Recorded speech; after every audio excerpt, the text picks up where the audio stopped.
Hello everyone, I am the storyteller and I am here to help you today. I know you use this video to fall asleep, so before that, like the video and subscribe to the channel. Also, where are you from and what time are you watching? Now get comfortable and relax. I first noticed something was wrong when my coffee mug wasn't where I'd left it. Not a big deal, right? That's what I told myself. I live alone in my 2-bedroom apartment on the 4th floor of a decent building in Boston. No pets, no roommates, no cleaning service, just me. So when I found my blue ceramic mug on the kitchen counter instead of in the sink where I'd left it the night before, I figured I must have moved it without remembering. But then things kept happening. Small things. A drawer in my bedroom slightly open when I knew I'd closed it. My keys on the coffee table instead of the hook by the door. The dining room chair pulled out 2 inches from the table. Each time I brushed it off. Stress from work, lack of sleep, whatever. I had reasonable explanations. Until the morning I found my laptop closed when I distinctly remembered leaving it open to download updates overnight. That's when the cold feeling hit my stomach. I checked the door. Locked, deadbolt secure. Windows, all locked. No signs of forced entry. But something was off. I'm not the paranoid type. I work in software development. I deal with facts, with code that either works or doesn't. There's no middle ground, so I approach this logically. First step, verify if something was actually happening or if I was losing my mind. I bought a small security camera on Amazon. Nothing fancy, just a basic wireless model that connects to your phone. I set it up in the living room, angled to catch most of the apartment's common area and the hallway leading to the bedrooms. The camera had night vision, motion detection, and saved footage to the cloud. I figured I'd either catch something or prove to myself I was being ridiculous. The first 2 nights nothing happened. The footage showed an empty apartment, occasional headlights from passing cars creating moving shadows on the walls. Normal stuff. I started to feel stupid for even buying the camera. Then came night 3. I woke up to a notification on my phone. The camera had detected motion at 3:17 a.m. My hands shook as I opened the app. The footage was clear, thanks to the infrared. I watched as a figure, human-shaped, tall, walked slowly from the direction of my front door into the living room. They moved with purpose, like they knew the layout, like they'd been there before. The person wore dark clothes and what looked like gloves. I couldn't make out their face. They kept their head down, and the angle wasn't right. They went to my desk first, opened the top drawer and looked through it for about 30 seconds. Then they moved to the bookshelf, ran their fingers along the spines of my books. My throat went dry as I watched. The timestamp showed this happened just 4 hours ago, while I was asleep in my bedroom less than 40 feet away. But the worst part came next. The figure walked down the hallway, straight toward my bedroom. They stopped at my partially open door and just stood there. For 6 minutes and 23 seconds, they stood perfectly still, watching me sleep. I could see their shadow on the hallway wall, unmoving. Then they turned and walked back through the apartment, checking a few more drawers before leaving through the front door. I rewatched the footage 4 times, my heart pounding harder with each viewing. The person had a key. They didn't pick the lock or break in. They used a key to enter and exit my apartment. I called in sick to work and spent the morning going through the footage from previous nights. The camera only stored 7 days of recordings. I found 3 more incidents. Same pattern, always between 2 a.m. and 4 a.m. Always the same methodical movement through my apartment. Always that long stop at my bedroom door. The police weren't much help. I showed them the footage, but without clear facial identification and no signs of theft, they said there wasn't much they could do. They suggested changing my locks and filing a report. The apartment management was equally useless. They claimed only maintenance had spare keys, and those were kept in a locked box. They changed my locks anyway, gave me new keys and promised to look into it. I bought more cameras, 5 of them, 1 in every room except the bathroom. I installed motion sensor lights and door chimes. I added a door chain and an extra deadbolt. I needed to know if they came back, needed to catch their face. For a week, nothing happened. I barely slept, checking the camera feeds every hour. Dark circles formed under my eyes. I jumped at every sound. My coworkers noticed something was wrong, but I brushed off their concerns. How do you tell people that someone's been watching you sleep? Then last night, my phone buzzed. 3:22 a.m. Motion detected in the living room. I grabbed my phone, hands trembling so bad I could barely enter my passcode. They were back. Same dark clothes, same careful movements. The new locks hadn't stopped them. I watched in real time as they moved through my apartment. This time, I had multiple angles. When they reached the kitchen, one of the cameras caught their face as they looked up at a cabinet. Male, probably in his 40s. Thin face, graying hair at the temples. I didn't recognize him. He went through his routine. Desk drawer, bookshelf. But this time, when he reached my bedroom door, something changed. He opened it wider than I'd left it. My breath caught in my throat as I watched him enter my bedroom. Except I wasn't in my bed. I was sitting in my closet, heart threatening to burst from my chest, watching through my phone as he approached my carefully arranged pillows under the blanket. He stood over the bed for nearly a minute before he realized it was empty.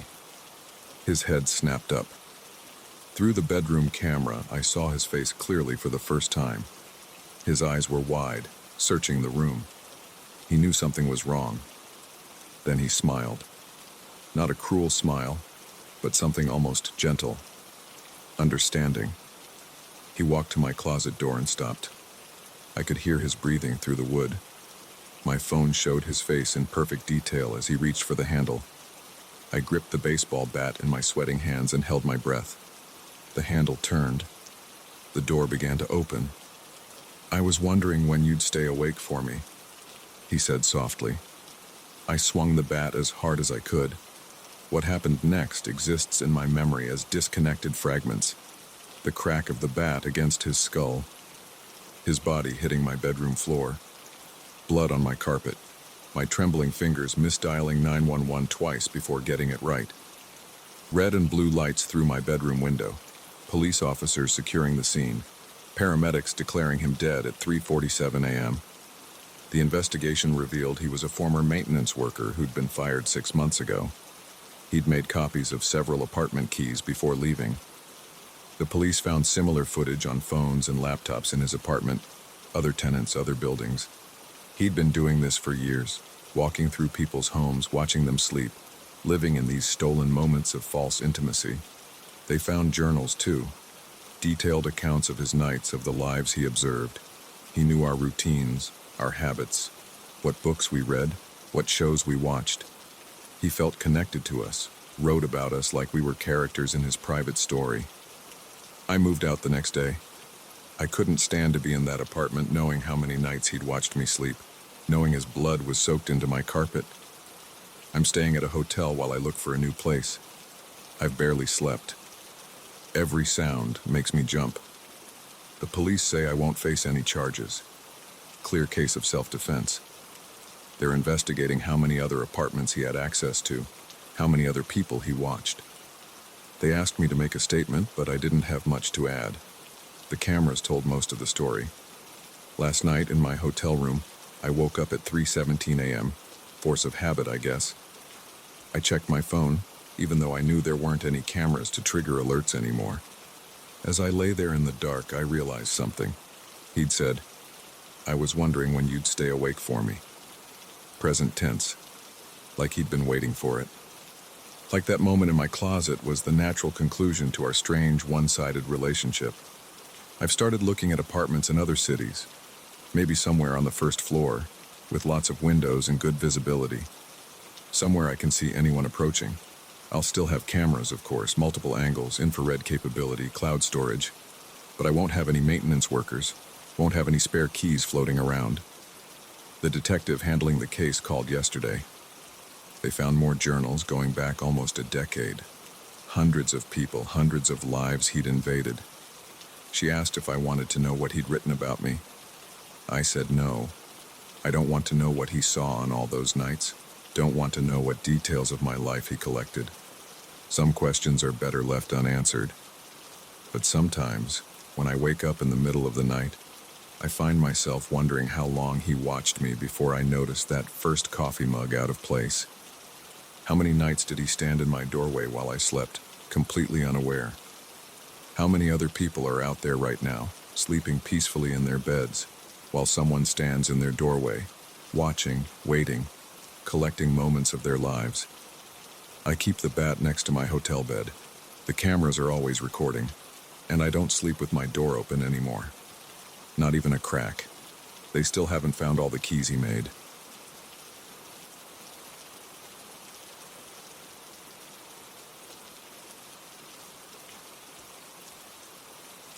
I shouldn't have stopped at that motel. The sign said vacancy in red neon, and I was dead tired from driving 16 hours straight. I just wanted to sleep. Now I'm sitting in my car, hands shaking on the steering wheel, trying to put distance between me and whatever happened in room 115. I need to write this down while it's fresh. People need to know. It started around 6 p.m. yesterday. I was driving back to Chicago from a business meeting in Tennessee. My eyes kept closing on the highway, and after my car drifted onto the rumble strip for the third time, I knew I had to stop. The Pine Grove Motel sat just off exit 237 in southern Indiana. The parking lot had only 3 other cars. Paint peeled from the wooden walls and half the exterior lights were burnt out. The office smelled like stale cigarettes. An old man sat behind the counter watching Wheel of Fortune on a tiny TV. His name tag said, Earl. "Need a room," I said, pulling out my wallet. Earl didn't look away from his show. "Single or double?" "Single's fine. 55 cash. Checkout's at 11.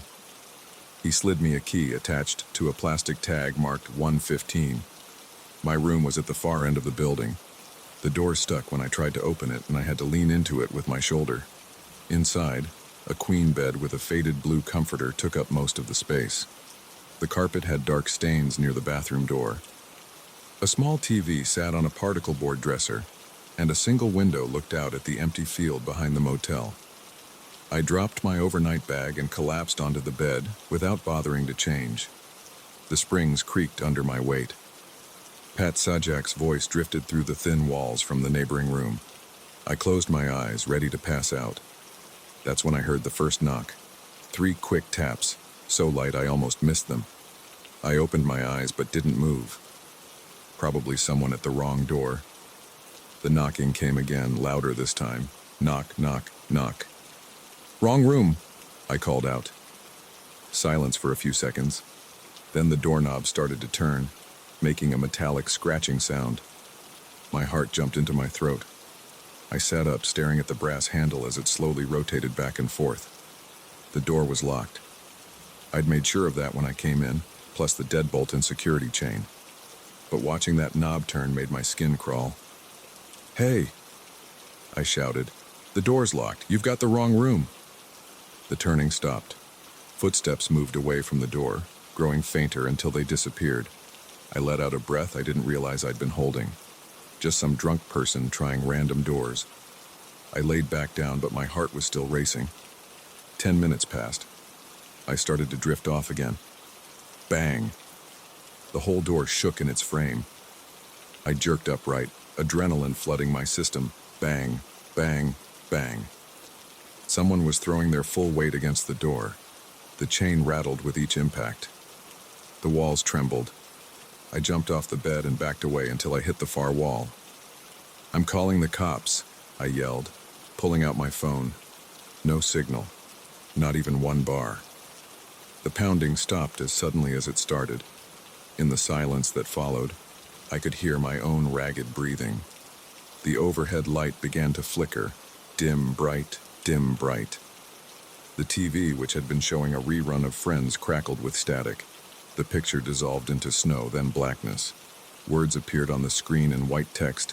"I will get in." My legs went weak. This wasn't happening. This couldn't be happening. The bathroom light started flickering too. The temperature in the room dropped at least 20 degrees. I could see my breath coming out in white puffs. More pounding on the door, but different this time. Not someone trying to break in, but a rhythm. Knock, knock. Pause. Knock, knock. Like someone asking to be invited in. The TV changed again. Let me in. No, I whispered. This isn't real. The knocking got faster, more insistent. The light strobed like a disco. The room spun around me. A voice spoke from the TV, distorted and crackling. You can't keep me out forever. I pressed my hands over my ears, but the voice got louder. I'm already inside. The bathroom door slammed shut, then opened, slammed, opened over and over, faster and faster. The main door shuddered in its frame. The chain pulled taut. The deadbolt started to turn on its own. I grabbed my phone and car keys and ran for the door. As I reached for the handle, everything stopped. The lights steadied. The TV went dark. The temperature returned to normal. Silence. My hand hovered inches from the doorknob. Sweat ran down my back. Something scratched at the door from the outside. Soft at first, then harder, like animal claws on wood. A whisper came through the crack. Open the door. I stumbled backward. The voice wasn't coming through the TV anymore. Someone, something, was right outside. Open the door, David. I hadn't told anyone at the motel my name. The scratching moved up the door, then across the wall. I tracked the sound as it circled the room, moving through the drywall like there was nothing there. It reached the corner above the TV and stopped. I looked up. The ceiling was bulging downward, wallpaper stretching and cracking. Something was pressing against it from above. A dark stain spread across the ceiling, water or something worse dripping onto the carpet. The bulge grew larger, straining against the plaster. The TV turned on by itself. The screen showed a static-filled image of the room, my room, from an impossible angle looking down from the ceiling. I could see myself on the screen, pale and terrified, staring up at the camera, except there was no camera. The ceiling creaked. A seam split open, plaster dust raining down. Something reached through the crack. A hand, but wrong. Too long, too many joints, fingers bent backward. The TV spoke again, but this time in my voice. You can't keep me out forever. I ran. I didn't bother unlocking the door. I hit it with my shoulder, breaking the chain clean off. I sprinted across the parking lot to my car, fumbling with the keys. Behind me, the lights in room 115 went crazy, strobing like a lighthouse. The TV flickered through the window. I caught a glimpse of words on the screen before I got my car door open. See you soon. I peeled out of the parking lot, gravel spraying from my tires. In my rearview mirror, I saw a figure standing in the doorway of room 115. It raised one impossibly long arm and waved. That was 4 hours ago. I've been driving north ever since, staying on main roads with plenty of traffic. The sun's coming up now. Things feel almost normal in the daylight, but my phone keeps glitching. Random texts appear and disappear. The screen flickers sometimes, just for a second. And a few minutes ago, a message popped up from an unknown number. Thanks for letting me in. I don't know what followed me out of that motel. I don't know what it wants. But I know it's not finished with me. The GPS says I'm still 3 hours from Chicago. My hands are shaking so bad I can barely hold the steering wheel. Every time I check the rearview mirror, I expect to see those long fingers reaching for the back of my neck. The sun is fully up now. Traffic is picking up. Other cars surround me. People heading to work or school like it's any normal Tuesday. None of them know what's out there. None of them know what's coming. My phone buzzes. Another message. Almost there. I press the accelerator harder, but I know it won't matter. Whatever was in room 115 is with me now. Maybe it always was. The radio turns on by itself. Through the static, I hear my own voice laughing.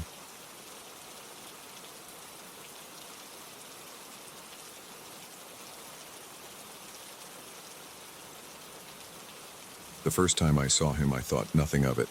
That was my mistake. It was 11:43 p.m. on a Tuesday in March. I remember checking my phone repeatedly, cursing the late bus. The stop on Henderson Street was always deserted at that hour. Just a metal bench under a flickering streetlight surrounded by closed storefronts and empty sidewalks. The temperature had dropped to 40 degrees, and my thin jacket wasn't doing much against the wind. I was scrolling through emails when movement caught my eye.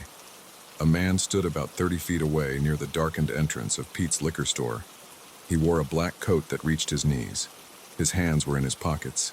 He faced the brick wall, completely still. My thumb froze mid-scroll. Something about his stillness made my skin prickle. Normal people don't stand motionless in the cold, staring at walls.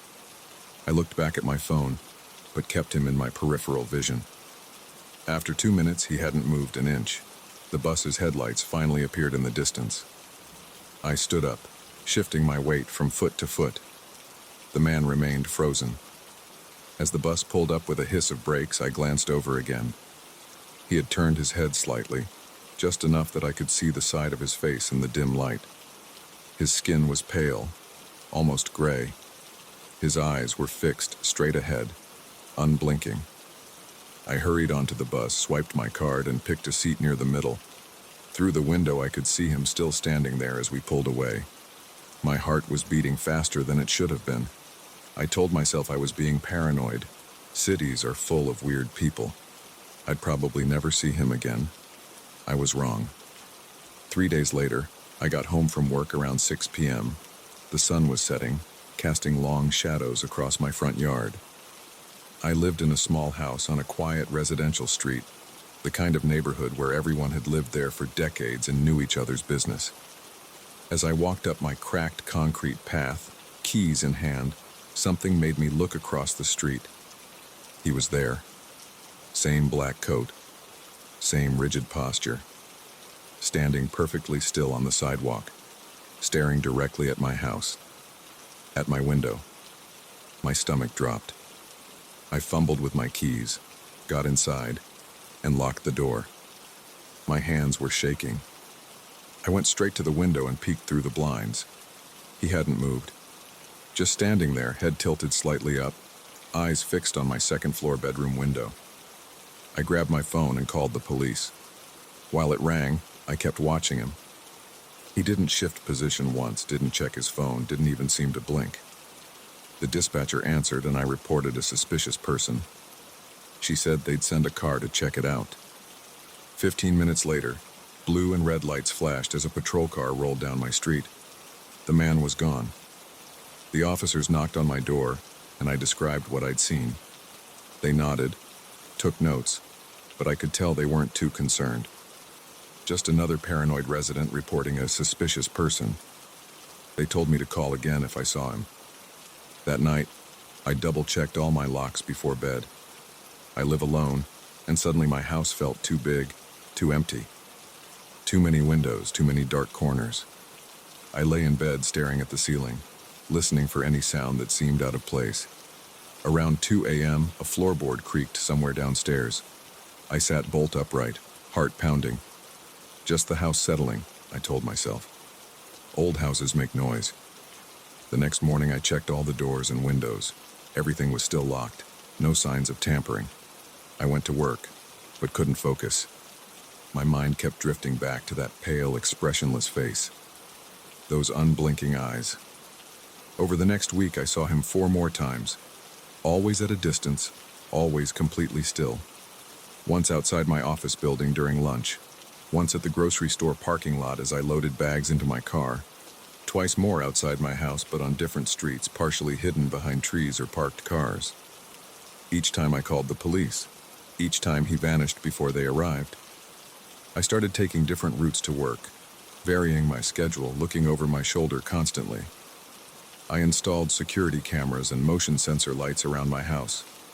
I bought pepper spray and kept it in my pocket.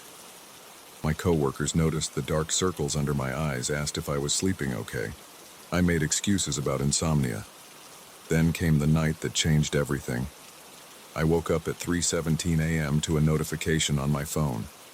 Motion detected, backdoor camera. I opened the app with trembling fingers. The infrared camera showed a figure standing in my backyard, face tilted up toward my bedroom window. That same black coat, that same unnatural stillness. I called 911 immediately. speaking in whispers even though he was outside. While I waited for police, I watched him through the camera feed. He didn't move, didn't look around, just stared up at my window. Suddenly, the feed went black. Connection lost. My breath caught in my throat. I heard a sound from downstairs, like something sliding across hardwood floor. Then footsteps. Slow, deliberate footsteps.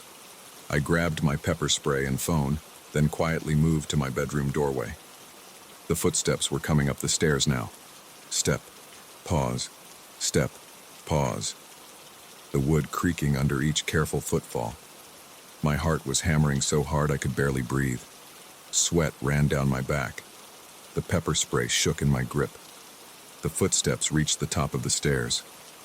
A long pause. Then they started moving down the hallway toward my room. I pressed myself against the wall beside my door, trying to control my breathing. The footsteps got closer. Closer. They stopped right outside my room. I could hear soft breathing on the other side of the door. The doorknob slowly began to turn.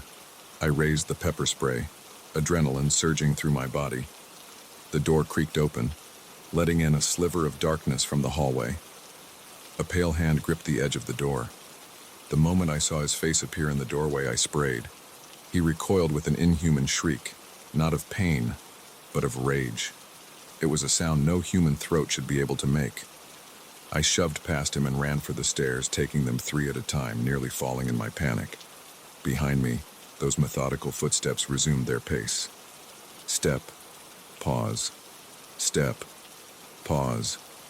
No rushing, no hurry. Like he knew he'd catch me eventually. I reached my front door just as red and blue lights began flashing through the windows. I yanked it open and ran outside in my pajamas, barefoot on the cold concrete. 2 police cars were pulling up, officers already getting out with weapons drawn. They found no one in my house, no signs of forced entry. The back door was still locked, the security camera still functioning normally. But in my bedroom, they found wet footprints on the hardwood floor. Not from shoes, they were bare feet, much larger than human-sized with too many toes. I stayed in a hotel that night. The next day, I started packing. I'd lived in that house for 6 years, but I couldn't stay there another night. I took a week off work and found a small apartment across town. I didn't tell anyone my new address. For 2 months, things were quiet. No more sightings. No more footsteps in the night. I started to relax, to convince myself it was over. Then yesterday, I was waiting for the bus after working late. The stop was deserted. It was cold. I was checking my phone. Movement caught my eye. He stood 30 feet away, near a darkened storefront. Black coat, hands in pockets, facing the wall. I ran. I didn't wait for the bus, didn't call the police, didn't look back. I ran until my lungs burned and my legs shook. When I finally stopped, gasping for breath in front of a 24-hour diner, he was standing across the street. Watching. I write this now from another hotel room. My laptop screen casts a pale glow in the darkness. I've got the chair wedged under the doorknob for whatever good that will do. The curtains are closed, but I keep imagining I can see a shadow standing outside my 3rd-floor window. I don't know what he wants. I don't know why he chose me. I don't know if he's human or something else wearing human shape. All I know is that he's patient. He doesn't need to sleep. He doesn't need to eat. He can wait forever. And he's watching me right now. I can feel his eyes on me as I type this. The hair on the back of my neck is standing up. My hands are shaking on the keyboard. There's a soft sound coming from the hallway outside my room. Step, pause. Step, pause. It's him. I know it's him. The footsteps are getting closer. The doorknob is starting to turn.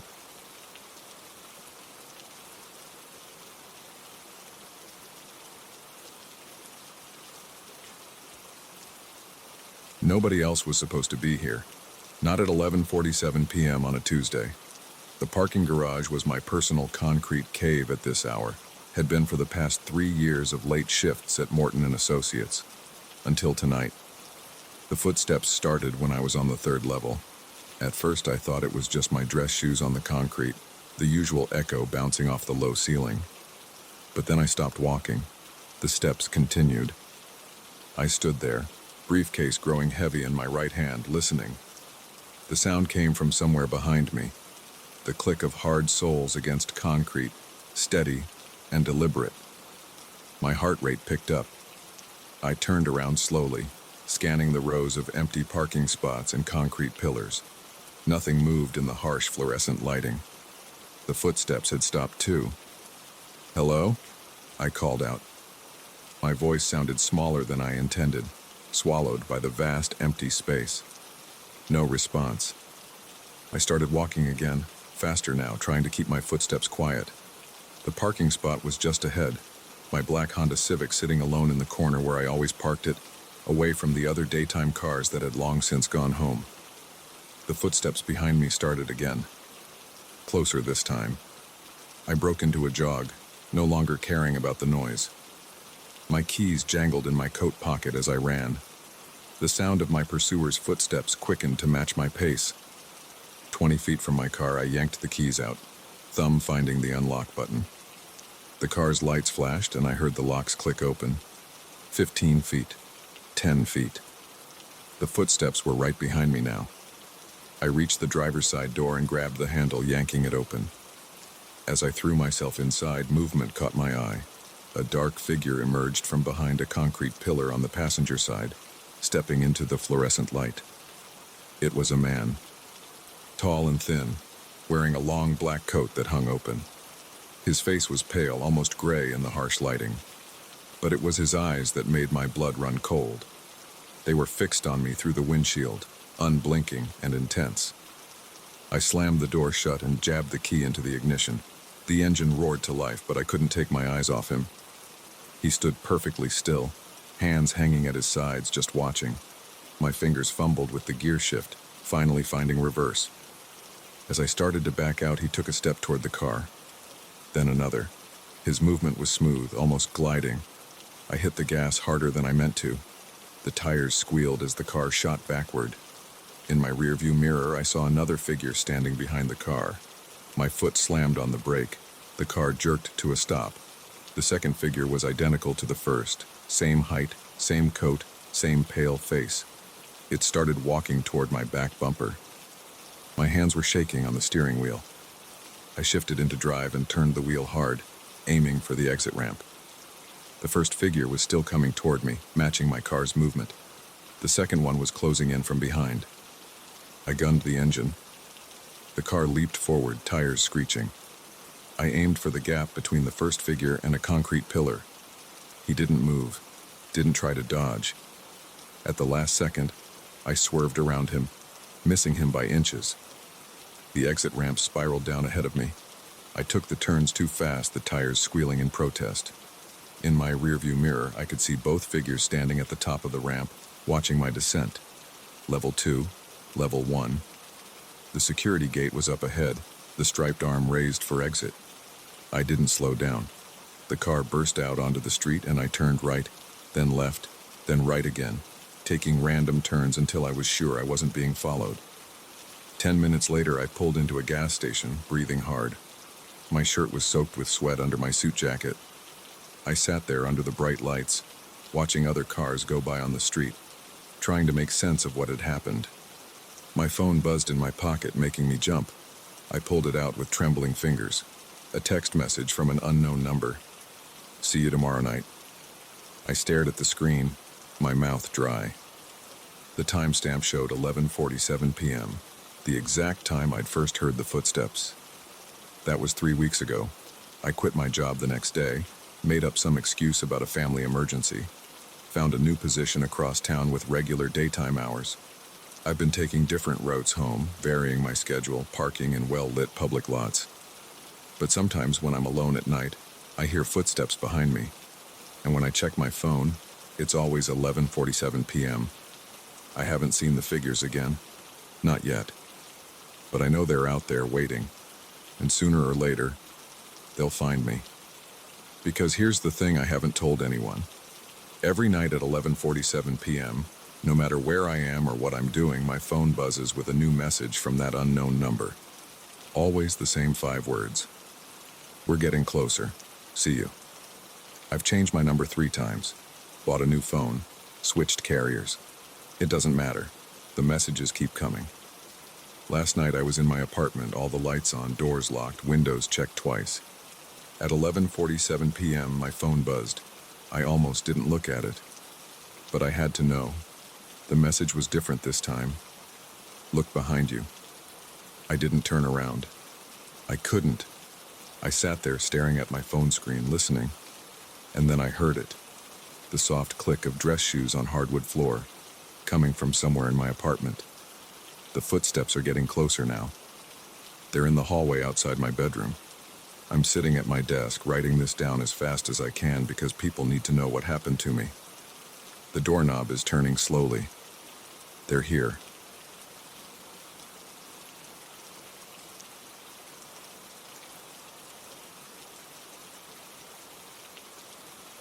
The fluorescent sign of Jerry's all-night diner buzzed against the darkness of Highway 43. I needed coffee. My eyes hurt from 12 straight hours of driving, and the cheap energy drinks weren't cutting it anymore. I pulled my Honda Civic into the gravel lot, the headlights sweeping across 3 other vehicles: a semi-truck, a beat-up Chevy pickup, and a black sedan I couldn't identify in the dark. The bell above the door jingled as I walked in. The smell of burnt coffee and grease hit me immediately. A tired-looking waitress wiped down the counter, and an old man hunched over a newspaper in the corner booth. Behind the kitchen window, I could hear the sizzle of something on the grill and the clinking of plates. I slid onto a red vinyl stool at the counter, my joints stiff from sitting too long. The waitress, her name tag said Linda, shuffled over with a coffee pot. "Rough night?" she asked, already pouring without waiting for my answer. "Long drive," I said, wrapping my hands around the warm mug. "Still got about 4 hours to go." The bell jingled again. I didn't turn around, focused on adding sugar to my coffee, but I felt someone sit down 2 stools away from me. From my peripheral vision, I saw it was a man in a dark jacket. "Hey there," the man said, his voice oddly cheerful for 1 a.m. "Heading north on 43? I glanced at him, noting his clean-shaved face and neat hair. He looked too put together for this hour, like he'd just stepped out of an office instead of a long drive. "Yeah," I answered, turning back to my coffee. "Must have left Nashville around noon then, right? That construction on I-24 was brutal today." My hand froze halfway to my mouth. I hadn't mentioned Nashville or I-24. "The backup near exit 47 took forever," he continued, still cheerful. "Good thing you found that alternate route through the suburbs. That saved you at least an hour." I set my mug down slowly. I had taken a detour through the suburbs to avoid traffic. The ceramic made a small clicking sound against the counter. "Do I know you?" I asked, finally turning to face him directly. He smiled. His teeth were very white. "No, but I saw you at the Shell station in Lebanon. You got that chicken sandwich for lunch, the one with pickles." My stomach clenched. I had stopped at a Shell station in Lebanon 6 hours ago. I did get a chicken sandwich with pickles. "That's quite a memory," I said, trying to keep my voice steady. "Oh, I noticed details." He drummed his fingers on the counter. They were long and pale. "Like how you called your wife at the rest stop near Bowling Green, the one with the broken vending machine. You told her you'd be home by morning." My heart started pounding. I hadn't seen anyone following me. I'd been checking my mirrors regularly, an old habit from when I used to drive late nights in bad neighborhoods. "Look, I don't know what you're playing at," I started. "And that gas station in Portland with the flickering lights," he cut in, still smiling. "The attendant was asleep. You had to knock 3 times to wake him up. You bought a Red Bull and those peanut butter crackers, the orange package, not the yellow one." I stood up so quickly my stool scraped against the floor. Linda looked up from the register, but the man waved at her reassuringly. "Just catching up with an old friend," he said. She went back to counting bills. "I'm leaving," I said, pulling a 10 from my wallet and dropping it on the counter. My hands were shaking. "Drive safe," he said. "It's dark out there. Lots of deer on this stretch. Would hate for anything to happen before you make it home." I walked to the door as quickly as I could without running. The bell jingled too loudly. The cold air hit me like a slap when I stepped outside. My car was where I'd left it, but somehow it looked different in the dim lot lights. More isolated. I fumbled with my keys, dropping them once before getting the door open. Inside, I locked all the doors and started the engine. The dashboard clock read 1:17 a.m. My hands were sweating on the steering wheel. I looked back at the diner windows. The man stood at the counter, facing my car. He raised his hand in a friendly wave. And then he smiled again, wider this time. Even through the glass and the distance, I could see his eyes clearly. They were completely black. Not just the iris. The entire visible part of both eyes was dark as oil. I slammed the car into reverse, tires spitting gravel. The Honda fishtailed slightly as I turned onto the highway, but I kept my foot heavy on the gas. In my rearview mirror, I could still see him standing at the window, waving. My heart was hammering so hard I could barely breathe. The speedometer crept past 80, then 90. I didn't care about speed traps. I just needed distance.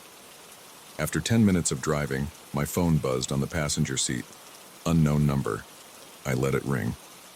A text message notification popped up. Against my better judgment, I glanced at it at the next curve. You forgot your receipt, and you really should have tried the pie. Linda makes it fresh every day. I threw the phone into the back seat. My hands were shaking so badly I had to slow down to keep control of the car. Another text came through. I heard the buzz, then another, and another. Each buzz made me flinch. The messages kept coming one after another, like someone typing rapidly. The next curve revealed a rest area ahead. I pulled in, tires screeching. I needed to turn off my phone. Maybe call the police, though I didn't know what I'd tell them. As I reached for the phone in the back seat, headlights swept across my car. A black sedan pulled into the space next to me. I didn't wait to see who got out. I threw the car into drive and peeled out of the rest area, heart in my throat. The sedan's headlights appeared in my rearview mirror within seconds. The highway stretched empty ahead of me, a black ribbon under my headlights. The sedan stayed exactly 3 car lengths behind, matching my speed perfectly when I slowed down or sped up. My gas gauge showed half a tank. I could drive for another few hours without stopping, but eventually, I'd need fuel. The thought made my stomach turn. A green highway sign appeared. Next services, 47 miles. The sedan's headlights remained steady in my mirror, not getting closer, not falling behind. Just there. My phone started buzzing again. A constant stream of notifications now, like a swarm of electronic insects in the back seat. A semi-truck appeared ahead, moving slowly up a hill. I'd have to pass it. The sedan's headlights seemed to brighten in anticipation. I pressed the gas, moving into the left lane. The semi was doing maybe 50 mph. I accelerated to 75, drawing even with its cab. The sedan matched my speed exactly, staying those same 3 car lengths behind. As I started to pull ahead of the semi, my radio turned on by itself. Static at first, then a voice through the white noise. The pie really was excellent today. Peach, your favorite. I jerked the wheel, nearly sideswiping the semi. The truck's horn blasted as I swerved back into my lane. The radio continued, the voice clear despite the static. You should have at least tried it. Linda will be so disappointed. I punched the radio's power button. Nothing happened. I hit it again, harder. It's rude to ignore people, the voice said, especially when they're just trying to be friendly. I yanked the volume knob off completely. The voice continued at the same level. Like that nice lady at the Shell station. The one who helped you find the chicken sandwiches. You barely said thank you. My hands were numb on the wheel. The sedan's headlights hadn't moved from their position. Or that sleeping attendant in Portland. You didn't even ask how his night was going. Just knocked and knocked until he woke up. I was breathing in short gasps now. The edge of my vision was starting to go dark. But we can talk now, the voice said cheerfully. We have plenty of time. At least 4 more hours, right? That's what you told Linda. Another sign appeared. Next service is 42 miles. The voice hummed tunelessly for a moment. You know what else is interesting about that gas station in Portland? The security cameras weren't working, haven't been for months. The owner keeps meaning to fix them, but, well, you know how these things go. My phone started buzzing again in the back seat, but differently now. A pattern. 3 short buzzes, 3 long, 3 short. Over and over. That's Morse code, the voice said helpfully. Do you know what it means? No? It's saying SOS. Funny, isn't it? Usually people send that when they need help. But sometimes they send it when it's already too late. The semi was far behind us now. No other cars in sight. Just my headlights on the empty road, and the black sedan's lights in my mirror, unwavering. Did you know there are exactly 17 curves between here and the next gas station?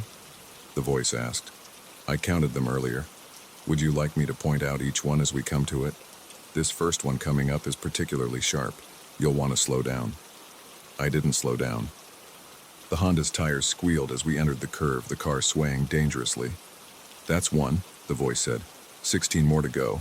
Unless you'd like to stop and chat sooner. There's a nice spot coming up.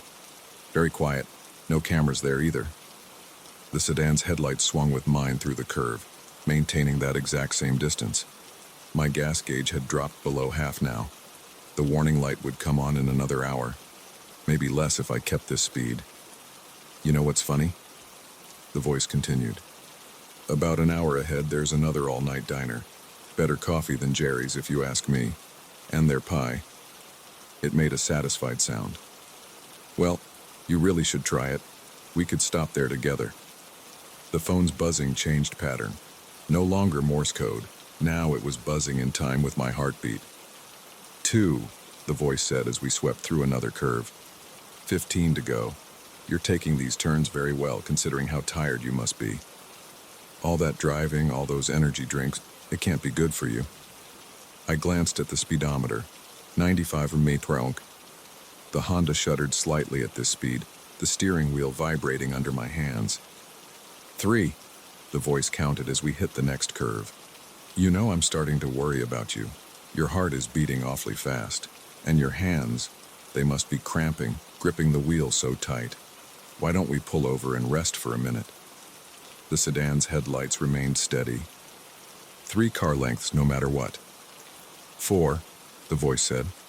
Lucky number 4. Did you know 4 is considered unlucky in some cultures?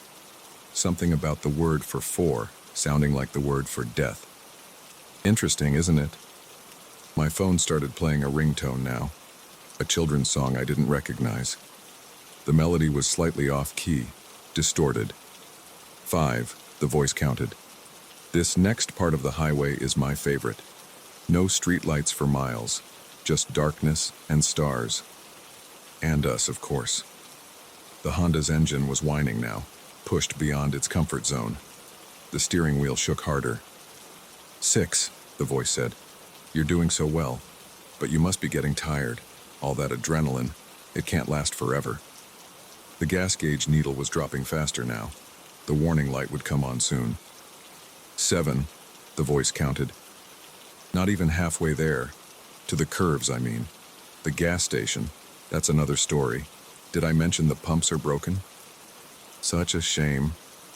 They really should fix things more quickly out here.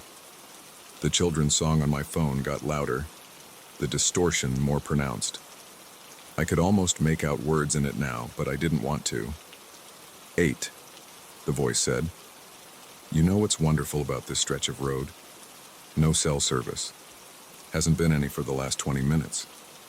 Didn't you notice your wife's calls stopped coming through? I hadn't tried calling my wife. I hadn't called anyone. 9, the voice continued.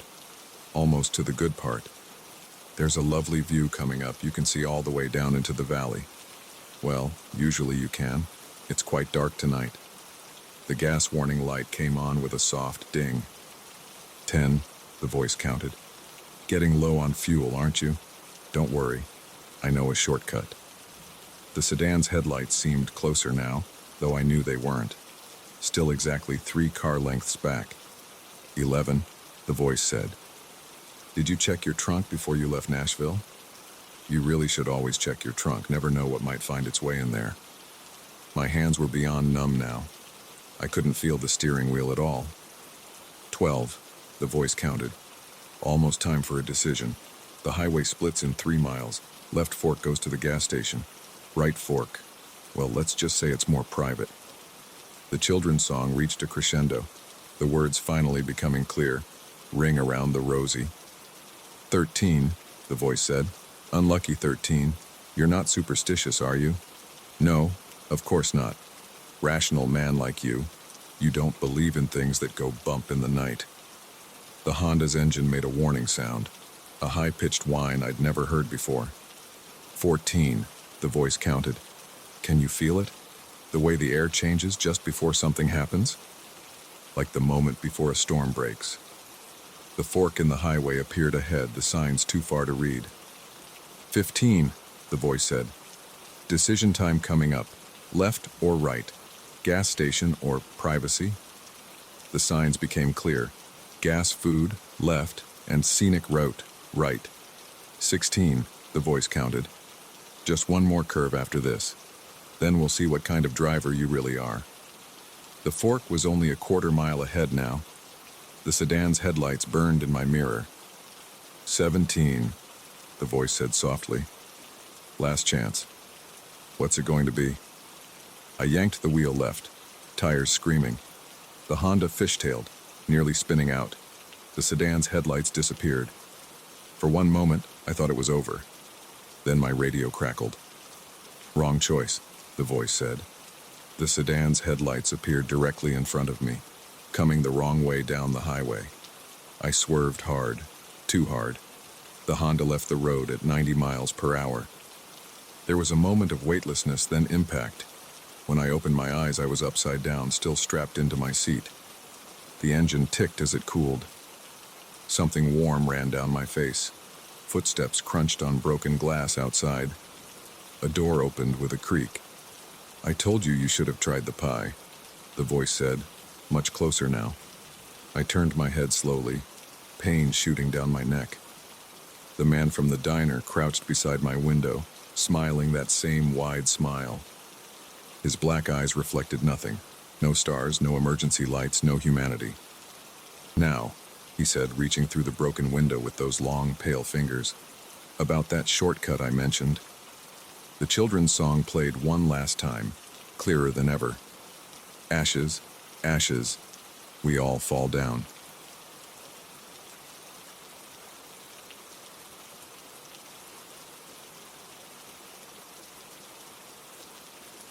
My hand was shaking when I finally managed to get the key into the ignition.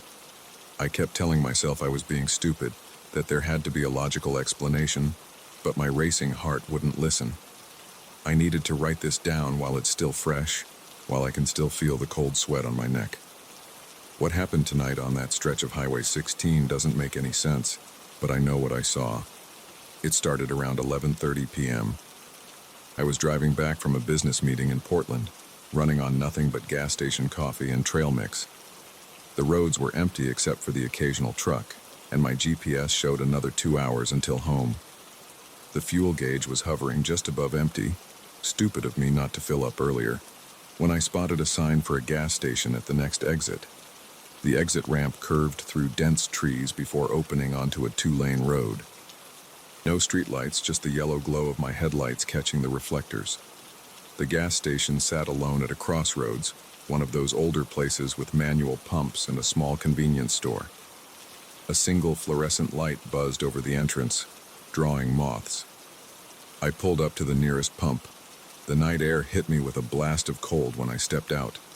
The station's sign cast weak light across the cracked concrete, and somewhere in the darkness, crickets were chirping. That's when I noticed the other car. It was parked on the far side of the lot, half hidden in shadow. One of those big old Buicks from the 70s, dark blue or maybe black. The windows were completely fogged up from the inside. I figured someone was probably sleeping it off in there, though something about it made my skin prickle. The pump clicked as I filled my tank, the numbers spinning slower than at modern stations. I kept glancing at that Buick but couldn't see any movement inside. The window of the convenience store showed a bored-looking clerk reading something on his phone. When I finished pumping, I did what any normal person would do.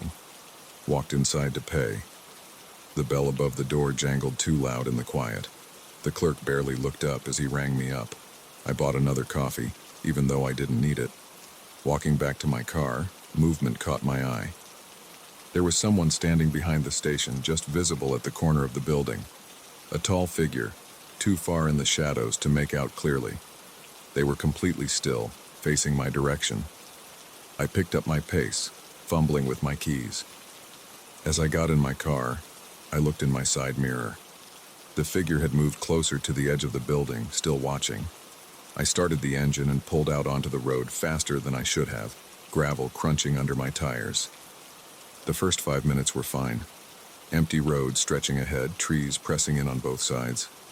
I kept checking my mirrors but saw nothing except darkness. I was starting to relax, to feel stupid about getting spooked, when headlights appeared behind me. Old-style headlights, yellowed and dim. The car was far back, but I recognized the shape. The Buick from the gas station. My hands tightened on the steering wheel. Could be coincidence, I told myself. Same direction, that's all. The Buick maintained its distance for the next few miles. Not gaining, not falling back. Just there. I increased my speed to 70, then 75. The Buick matched it. When I slowed down, it slowed down. I grabbed my phone from the cup holder. No signal. Of course not out here. I was trying to remember how far it was to the next town when the Buick's high beams flashed on, flooding my car with harsh light. I flinched, my car swerving slightly before I corrected. The road curved ahead and I took it faster than I should have. The Buick was closer now, close enough that I could see its grille in my mirror. My palms were sweating on the steering wheel. Another curve coming up. I accelerated into it, tires squealing. The Buick's engine roared as it gained on me. I could see someone in the driver's seat now, just a dark shape. But what made my blood run cold was the passenger side. Empty. The windows were still completely fogged up, except now I could see handprints pressed against the inside of the glass. I blew past a speed limit sign doing 90. The engine whined in protest as I pushed it harder. The Buick stuck to my tail, matching every move. When I swerved into the opposite lane to pass a slower car, it followed. 10 minutes of this. 15. My hands were cramping from gripping the wheel. Every time I checked the mirror, the Buick was there, sometimes falling back a little, sometimes surging forward until it was almost touching my bumper. The handprints on the windows seemed to multiply, sliding across the glass. I nearly missed the sign for the upcoming rest area. It was one of those older ones, just a gravel lot with a few picnic tables and a bathroom building. But more importantly, I could see a state police cruiser parked there, its roof lights casting blue reflections. I yanked the wheel hard, barely making the turnoff. Gravel sprayed as I slammed on the brakes, skidding to a stop next to the police car. I looked back at the highway just in time to see the Buick roar past, its engine echoing through the trees. No brake lights, no hesitation. The cop was understandably startled when I burst out of my car, babbling about being followed. He was professional about it, took my statement, even drove behind me for the next 20 miles. We never saw the Buick again. I made it home eventually, kept all the lights on, double-checked the locks. Sleep wasn't happening, so I sat down to write this while I could still remember every detail. Because here's the thing. I looked up that stretch of highway this morning. 3 unsolved disappearances in the past 2 years, all late at night. And the descriptions from witnesses? A dark-colored Buick, older model, windows fogged up. Following people who stopped at that same gas station. I've driven that route dozens of times for work. Never again. I'll take the long way around, stick to the interstate. Because I keep thinking about those handprints on the windows, pressing outward. And I can't shake the feeling that whoever, or whatever, was driving that Buick wasn't the one I needed to be afraid of. I don't know what would have happened if I hadn't found that rest stop. Don't want to know. But I do know this. If you're driving late at night and see an old Buick with fogged up windows, don't stop. Don't slow down. Just drive. There's one more thing, something I didn't tell the cop because it sounds crazy. When I was paying inside the gas station, I glanced at the security monitor behind the counter, the screen showing the pump where the Buick was parked. The car was there, but there was no driver. No one had gotten out since it arrived. The windows were clear. I've replayed that night in my head 100 times. The figure watching from behind the building, the handprints appearing on the windows, the way the Buick seemed to know exactly where I was going to turn, like it was anticipating my moves. Some questions don't have answers you want to hear. I've stopped looking up those disappearances, stopped reading about that stretch of highway. The less I know, the better I sleep. But I keep my tank full now. Don't drive at night if I can help it. And every time I pass a gas station after dark, my eyes drift to the parked cars, checking for fogged-up windows. I wrote this down because people need to know, need to be warned. That gas station is still out there. That Buick is still out there. And whatever's inside it, it's waiting. Maybe you'll read this and think I'm crazy. That's fine. I probably would have thought the same thing 2 weeks ago. But if you're ever driving late at night, low on gas, and see a sign for a station just off the highway, check your fuel gauge again. You might have more left than you think. Enough to make it to the next town, the next well-lit place with people and traffic and safety.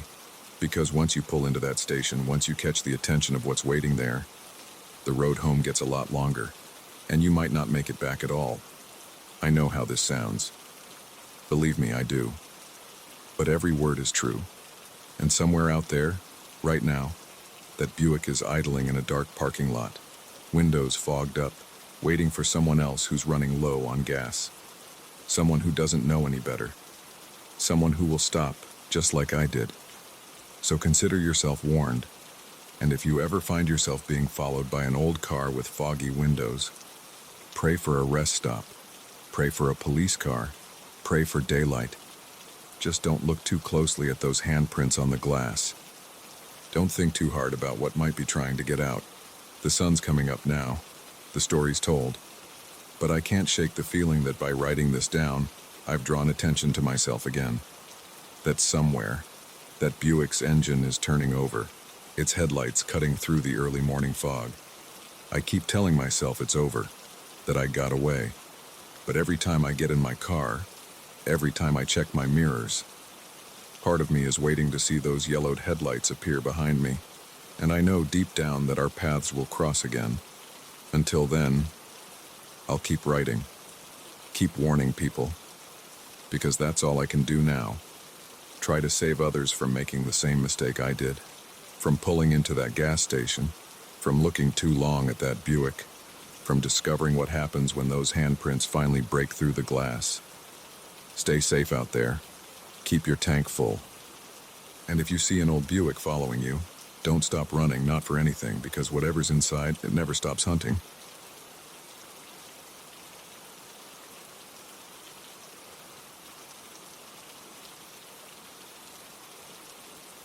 My phone showed 11:47 p.m. when I first noticed him. The fluorescent lights of Jefferson Station buzzed overhead, making everything look washed out and artificial. Only 3 other people waited on my platform, a woman in scrubs probably heading home from her hospital shift and an elderly couple huddled together on a bench. I was exhausted after working late at the office again, barely able to keep my eyes open. That's when movement across the tracks caught my attention. A man stood perfectly still on the opposite platform, staring directly at me. At first I thought I was imagining things in my tired state, but no. His gaze was locked onto me with an unsettling intensity. He wore dark clothes that hung loosely on his thin frame. A baseball cap pulled low obscured most of his face, but I could feel his eyes boring into me. My skin prickled.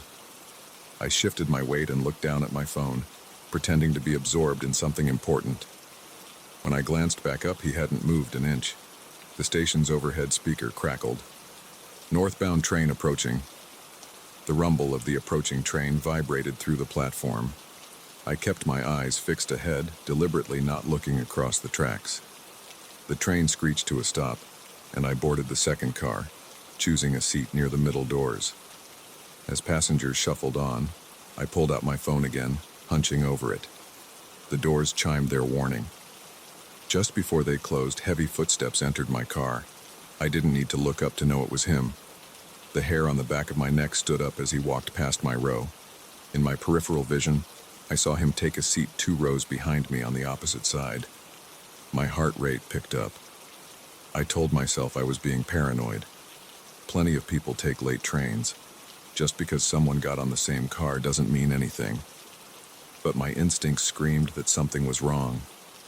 The train lurched forward, gathering speed as it left the station. Through the window's reflection, I could see him watching me. Not glancing occasionally like a normal passenger might, but staring unblinkingly. His face remained shadowed under his cap.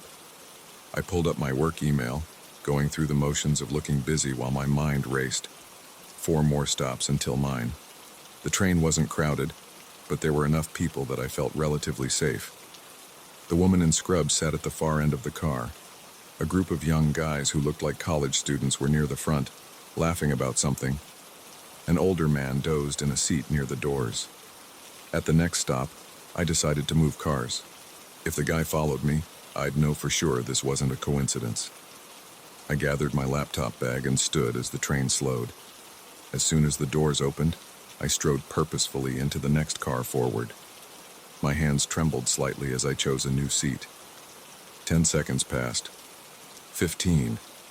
Maybe I had been paranoid after all. Then the connecting door between cars opened. He stepped through, eyes immediately finding me. This time he sat directly across the aisle, 1 row ahead. My mouth went dry. The car was nearly empty except for us. 2 more stops. I could feel sweat beating on my forehead despite the car's air conditioning. His presence felt like a physical weight pressing down on me. I pulled out my phone again, this time opening my messages. I started typing to my roommate, Mark. On the train. Guy following me between cars, getting off at Central. Can you meet me at station? I hit send, then remembered Mark was visiting his parents this weekend. The guy shifted in his seat. I forced myself not to look directly at him, but I could see his hands in my peripheral vision. Long, pale fingers drummed steadily on his knee. His nails were bitten down to the quick. 1 more stop. My heart hammered against my ribs. I had to make a decision. Getting off at my usual station meant a 3-block walk down poorly lit streets to my apartment. The next stop after that was Central Station, brightly lit, usually staffed with security, and right next to a 24-hour diner where I could wait things out if needed. The train slowed for my regular stop. I stayed seated, gripping the strap of my laptop bag. The guy's fingers stopped drumming. The doors opened and closed. No one got on or off. As the train accelerated again, he stood up. My muscles tensed, ready to bolt, but he just moved to the seat directly behind me. I could hear his breathing now, slightly ragged, uneven. A faint smell reached me like unwashed clothes and something metallic. The fluorescent lights flickered, plunging the car into darkness for a split second. When they came back on, I felt something brush against the back of my neck. I jerked forward, heart nearly stopping. Had he touched me? Or was it just my imagination? The train began to brake for Central Station. I stood up, moving to stand by the doors. He rose too, positioning himself by the opposite doors. Through the window, I could see the platform was empty except for a janitor pushing a cleaning cart. The doors opened with a hiss. I stepped out, forcing myself to walk at a normal pace. His footsteps echoed behind me. The janitor had disappeared around a corner. My footsteps quickened involuntarily. The station's main concourse was ahead, just 50 more feet. 30, 20. I heard him getting closer. 10 feet from the concourse entrance, I broke into a run. My dress shoes slapped against the tile floor as I sprinted past closed shops and darkened kiosks. His faster footsteps pursued me. I rounded a corner, nearly colliding with a trash can. The security office was on the opposite side of the concourse. If I could just make it there. Something hit me from behind, sending me sprawling. My laptop bag went sliding across the floor. Before I could scramble up, hands grabbed my shoulders, flipping me onto my back. The guy straddled me, pinning my arms with his knees. Up close, I could finally see his face clearly under the cap. It was like looking in a mirror. Same nose, same jaw, same eyes, exactly like mine. But his face was gaunt, almost skeletal, with dark circles under the eyes and skin that looked like it hadn't seen sunlight in months. His cracked lips pulled back in a grin, revealing yellowed teeth. "Finally caught up to you," he said in a voice that was a rough approximation of my own. "Do you know how long I've been looking? How many stations I've waited in? How many trains I've ridden?" His fingers dug into my shoulders. "But I knew I'd find you eventually. The one who got all the luck, all the success, all the life that should have been mine." I tried to buck him off, but he was surprisingly strong. "What are you talking about? Who are you?" He leaned closer, his breath hot on my face. "Don't you remember? The hospital mix-up. 2 babies so similar they could have been twins. One went home with the wealthy family, grew up with every advantage. The other..." His grip tightened painfully. "The other went to foster care, bounced around the system, never quite finding his place. But I figured it out eventually. Found the records. Found you."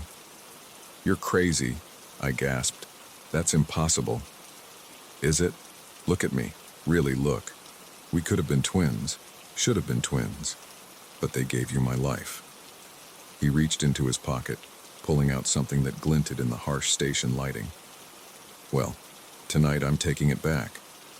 The blade pressed against my throat. I felt a warm trickle of blood. In desperation, I slammed my head forward, catching him in the nose. He reared back with a howl. I twisted, managing to free one arm. My elbow caught him in the ribs. We rolled, grappling on the cold floor. The knife skittered away. I got on top of him, landing 2 solid punches before he bucked me off. We both scrambled to our feet. Blood streamed from his nose, staining his shirt. His eyes blazed with hatred. "Security!" I screamed, my voice echoing off the station walls. "Someone help." He lunged for the knife. I kicked it, sending it spinning under a bench. He turned back to me with a snarl, reaching into his other pocket. This time he pulled out a syringe. "Doesn't matter if you yell," he said, advancing slowly. "Security's on their coffee break. Night janitor's gone home. It's just you and me, the way it should be." I backed away, looking frantically for a weapon, an escape route, anything. My back hit a wall. He smiled, raising the syringe. "Don't worry, this won't hurt much. And when they find you, it'll look like just another overdose. Sad story. Successful businessman falls into drug use, dies alone in a train station. Meanwhile, I'll step into your life. Already got your ID, your keys, your address. Been watching long enough to know your routine, your mannerisms. Who's going to notice the difference?" The syringe jabbed toward my neck. I dropped and rolled, feeling it whistle past my ear. Before he could recover, I tackled him around the waist. We crashed into a trash can, sending it clattering across the floor. The syringe flew from his hand. He head-butted me, catching me in the mouth. I tasted blood. His hands found my throat, squeezing. Spots danced in my vision. In desperation, I drove my knee up into his groin. His grip loosened enough for me to break free. I stumbled back, gasping for air. He was already getting up, murder in his eyes. My gaze landed on my laptop bag, still lying where it had fallen. I dove for it just as he charged. The bag swung in a wide arc, catching him in the side of the head with the corner. There was a sickening crack. He went down hard, head bouncing off the tile floor. He didn't get up. I stood there panting, bag still clutched in my shaking hands. Blood pooled slowly around his head. His eyes stared sightlessly at the ceiling, all the hatred and rage gone from them now. In death, the resemblance between us was even more striking. Footsteps echoed from the concourse. 2 security guards rounded the corner, probably finally back from their break. They took in the scene, the blood, the knife under the bench, the syringe on the floor, the body. "Jesus Christ," one of them said, reaching for his radio. "What happened here?" I looked down at my doppelganger's corpse, at the face so like my own. "He tried to take my life," I said. He failed. The next few hours passed in a blur of police statements, paramedics checking my injuries, detectives asking endless questions. They found ID on him, multiple sets, including perfect copies of my own. His fingerprints were in the system from various petty crimes. The story came out eventually. He'd been born the same day as me, in the same hospital. But there had never been any mix-up. We weren't twins or even related, just a random genetic coincidence that had driven an unstable man to obsession. They found his apartment, full of photos of me, detailed notes about my schedule, practice sessions of mimicking my voice and mannerisms. He'd been planning this for months, maybe years. When they finally let me go home, dawn was breaking. I caught a glimpse of my reflection in a window. Split lip, bruised throat, haunted eyes. For a moment I thought I saw him again, standing behind me with that skeletal grin. But it was just a trick of the light. I don't take the train anymore. Started driving to work, even though parking downtown costs a fortune. Sometimes at night, I still check the shadows, half expecting to see him watching me. Still feel phantom fingers brushing the back of my neck. But mostly I think about how thin the line is between the life you have and the life someone else might want to take from you. How a random twist of genetics can create two people who look identical but walk very different paths. And how in the end, we're all just trying to hold on to whatever life we've managed to build for ourselves. The doctors say my hand tremors will fade eventually. The nightmares too. But I know some things don't fade. Some things stay with you like a shadow you can never quite shake. Like the memory of a face exactly like your own, twisted with hatred, determined to steal your life away. I survived. He didn't. That's what I tell myself when I wake up gasping at 3 a.m., sheets soaked with sweat. That's what I repeat when I catch myself checking every reflection, every shadow, every face in a crowd that looks even vaguely familiar. I survived. But sometimes in my darkest moments I wonder, if our positions had been reversed, if he had been the one with the good life and I the one consumed by envy and rage, would I have become him? Would I have stalked through empty stations, rode endless trains, planned methodically to steal another man's life? I'll never know the answer. And maybe that's for the best. Some questions are better left in the shadows, like the memories of that night, like the ghost of the man who wore my face, like the last train home that I'll never take again.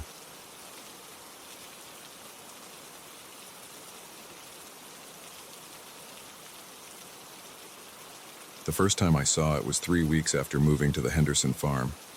Just a dark shape standing motionless between the corn rows at 2 a.m. I blinked and it was gone. That's when everything started going wrong. I bought this place cheap after Jim Henderson died without heirs. The realtor said the price was low because it needed work, but mostly because it sat isolated, 15 miles from the nearest neighbor down dirt roads that turned to mud in the rain. Perfect for me. After 20 years of traffic and sirens in Chicago, I wanted quiet. The farmhouse was solid enough, 2 stories of weathered wood with a wraparound porch. The previous owner had let the crops go wild, but the equipment in the barn still worked. I spent that first month fixing leaks, clearing fields, and learning how to run a tractor. During the days, I felt good about my decision to start over. But at night, alone with just the wind and creaking floors, doubts crept in. I kept the shotgun by my bed. Out here, help was too far away to count on anyone else. The cops would take 45 minutes minimum to arrive. I hadn't fired a gun since basic training, but YouTube tutorials helped me remember the basics. Better to have it and not need it. That first sighting shook me more than I wanted to admit. I was up late reading when movement caught my eye through the kitchen window. There it stood, a human shape too dark to make out details, completely still among the stalks. My hand trembled as I grabbed the shotgun and flicked on the floodlights. Empty fields greeted me. I searched the property but found nothing. Just owl calls and rustling leaves. I told myself it was exhaustion playing tricks. I'd been working long hours getting the place in shape, but I started double-checking the locks, added new deadbolts, installed motion sensor lights around the perimeter. Basic precautions, I reasoned. Anyone living this remote would do the same. A week passed. Then I saw it again, closer to the house. This time I was sure. A tall figure, unnaturally still, standing at the edge of the newly planted wheat field. I grabbed the gun and ran outside. Nothing there. But the soil showed signs of recent footprints, too degraded to make out clearly. I barely slept that night. The rational part of my brain said it must be local teens playing pranks on the new guy, or maybe poachers using my land. But why just stand there? Why disappear without a trace? The sightings continued. Every few nights, that dark shape would appear somewhere on my property, sometimes by the barn, sometimes near the old well, sometimes right at the edge of the lights, always gone when I investigated. Always leaving just enough evidence to prove I wasn't imagining things. Disturbed gravel, bent stalks, faint prints. I started sleeping in short bursts, jerking awake at every sound. Installed security cameras that showed nothing but static when the figure appeared. Called the sheriff, who found nothing suspicious and suggested I was just jumpy from being alone. Then came the night everything escalated.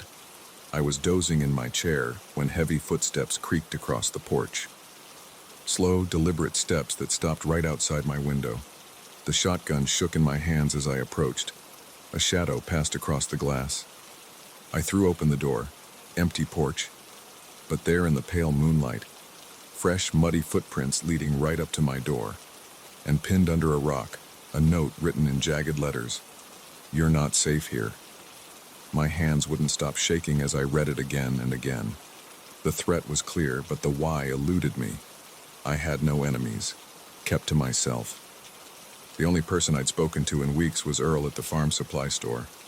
I considered leaving, selling the farm and moving back to the city. But something in me refused to be driven out. This was my home now. I'd sunk every penny into it. Running wasn't an option, so I fortified. Installed better cameras with night vision, added steel security doors, bought more ammunition, started carrying the gun everywhere, even to check the mail. Sleep became a luxury I couldn't afford. The figure kept appearing closer each time. Some nights it stood motionless for hours, just watching. The cameras caught nothing but interference. The footprints became more frequent. Notes appeared regularly. "Leave while you can. Time is running out. We're coming soon." I stopped working the fields, spent my days watching security feeds and jumping at shadows. Called the sheriff daily until they stopped taking my calls. The few neighbors within miles started avoiding me, probably thinking I was cracking up. Maybe I was. Then came the night that changed everything. I dozed off around midnight, exhausted from days without real sleep. A crash jolted me awake. Glass breaking. Someone was inside. Heavy footsteps moved through the house, multiple sets. They weren't trying to be quiet anymore. I grabbed the shotgun and pressed against the wall, heart hammering so hard I worried they'd hear it. The steps came closer. Shadows moved under my door. The handle turned slowly. I raised the gun as the door swung open. There in the darkness stood 3 figures in black, too tall to be human, moving with unnatural stillness. I fired twice. The blast lit up inhuman faces with too many eyes. They scattered. I ran, taking the stairs 3 at a time, almost breaking my neck in the darkness. More shapes moved in the shadows. The front door was blocked. I sprinted for the back kitchen door, slipping on something wet that I refused to look at. Made it outside into the cool night air. Ran for the barn where I kept the truck.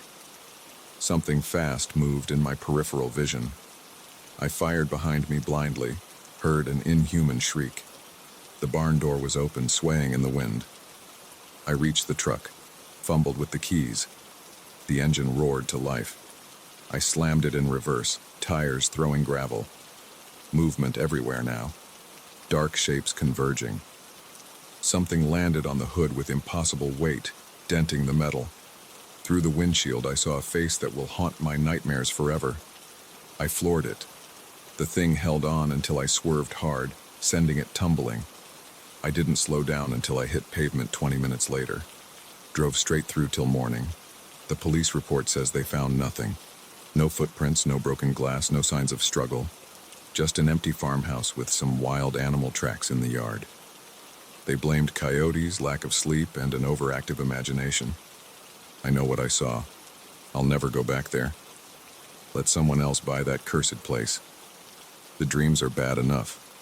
Dark figures standing motionless in endless cornfields watching with too many eyes. Sometimes I see shapes in my peripheral vision, gone when I turn to look.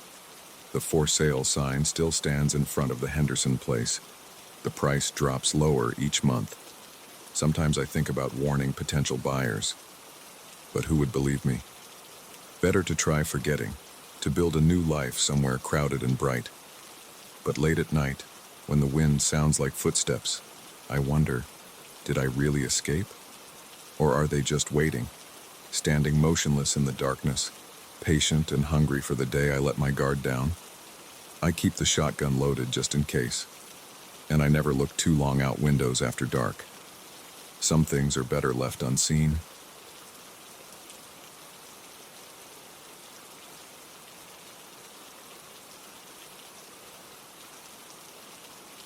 The realtor didn't tell me about the deaths. 3 of them, all ruled as accidents. I found out later from newspaper archives after things had already started happening.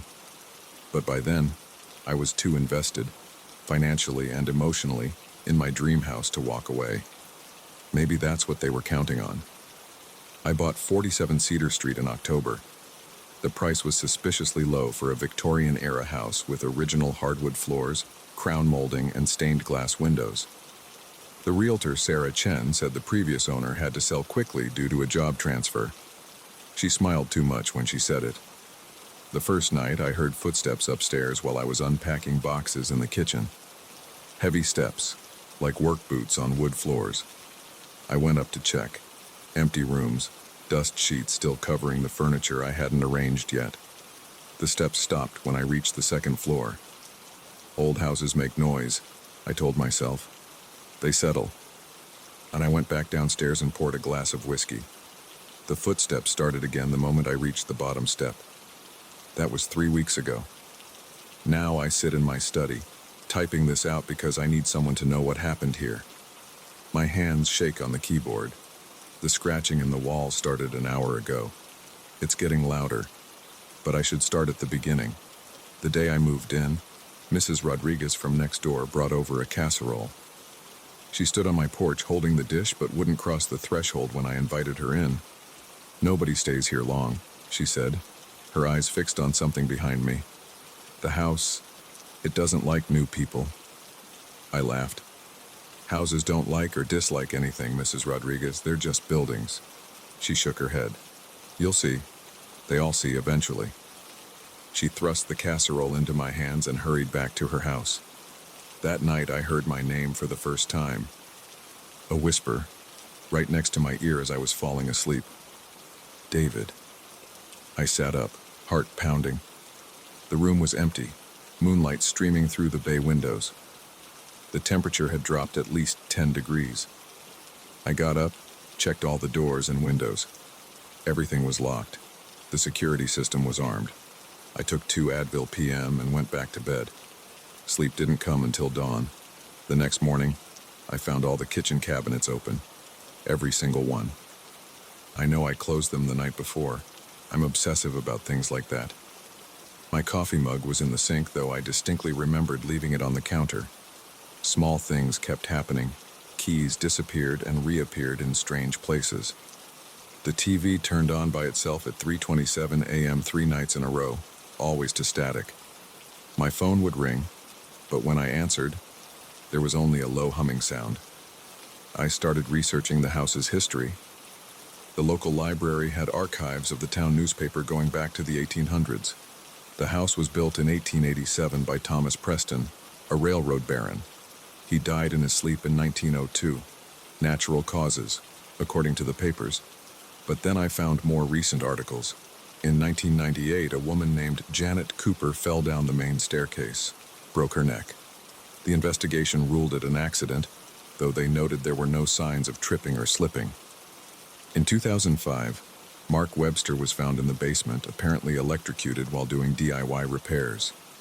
The police report mentioned that the circuit breaker had been switched back on after his death, though he was alone in the house. In 2012, Sarah Mitchell stopped answering her phone. When police did a welfare check, they found her in the bathtub, drowned. The water was ice cold and all the windows were open despite it being December. I should have left then. Should have cut my losses, sold the house for whatever I could get. But I'd put everything I had into this place. My life savings, my inheritance from Dad, even a loan from my brother. I couldn't walk away. So I stayed, and things got worse. Last week I woke up to find bloody footprints leading from my bed to the bathroom. My feet were clean, but the prints were my size. They disappeared while I was calling the police. The officers found nothing, of course. They gave me that look, the one that says they think you're crazy or drunk or both. One of them, Officer Martinez, pulled me aside before leaving. My grandfather used to work here back when it was the Preston place, he said quietly. He quit after 2 weeks, said the walls had eyes. I installed cameras after that. High-end security cameras, motion sensors, the works. They worked fine during the day, but every night at midnight, they went dark for exactly 6 hours. The company said there was nothing wrong with the equipment. The whispers got louder. Not just my name now, but conversations I couldn't quite make out. Multiple voices, arguing about something. They went silent when I tried to record them. Then the scratching started. First in the walls, like rats. But rats don't spell out words. I found "get out" scraped into the wallpaper of my bedroom.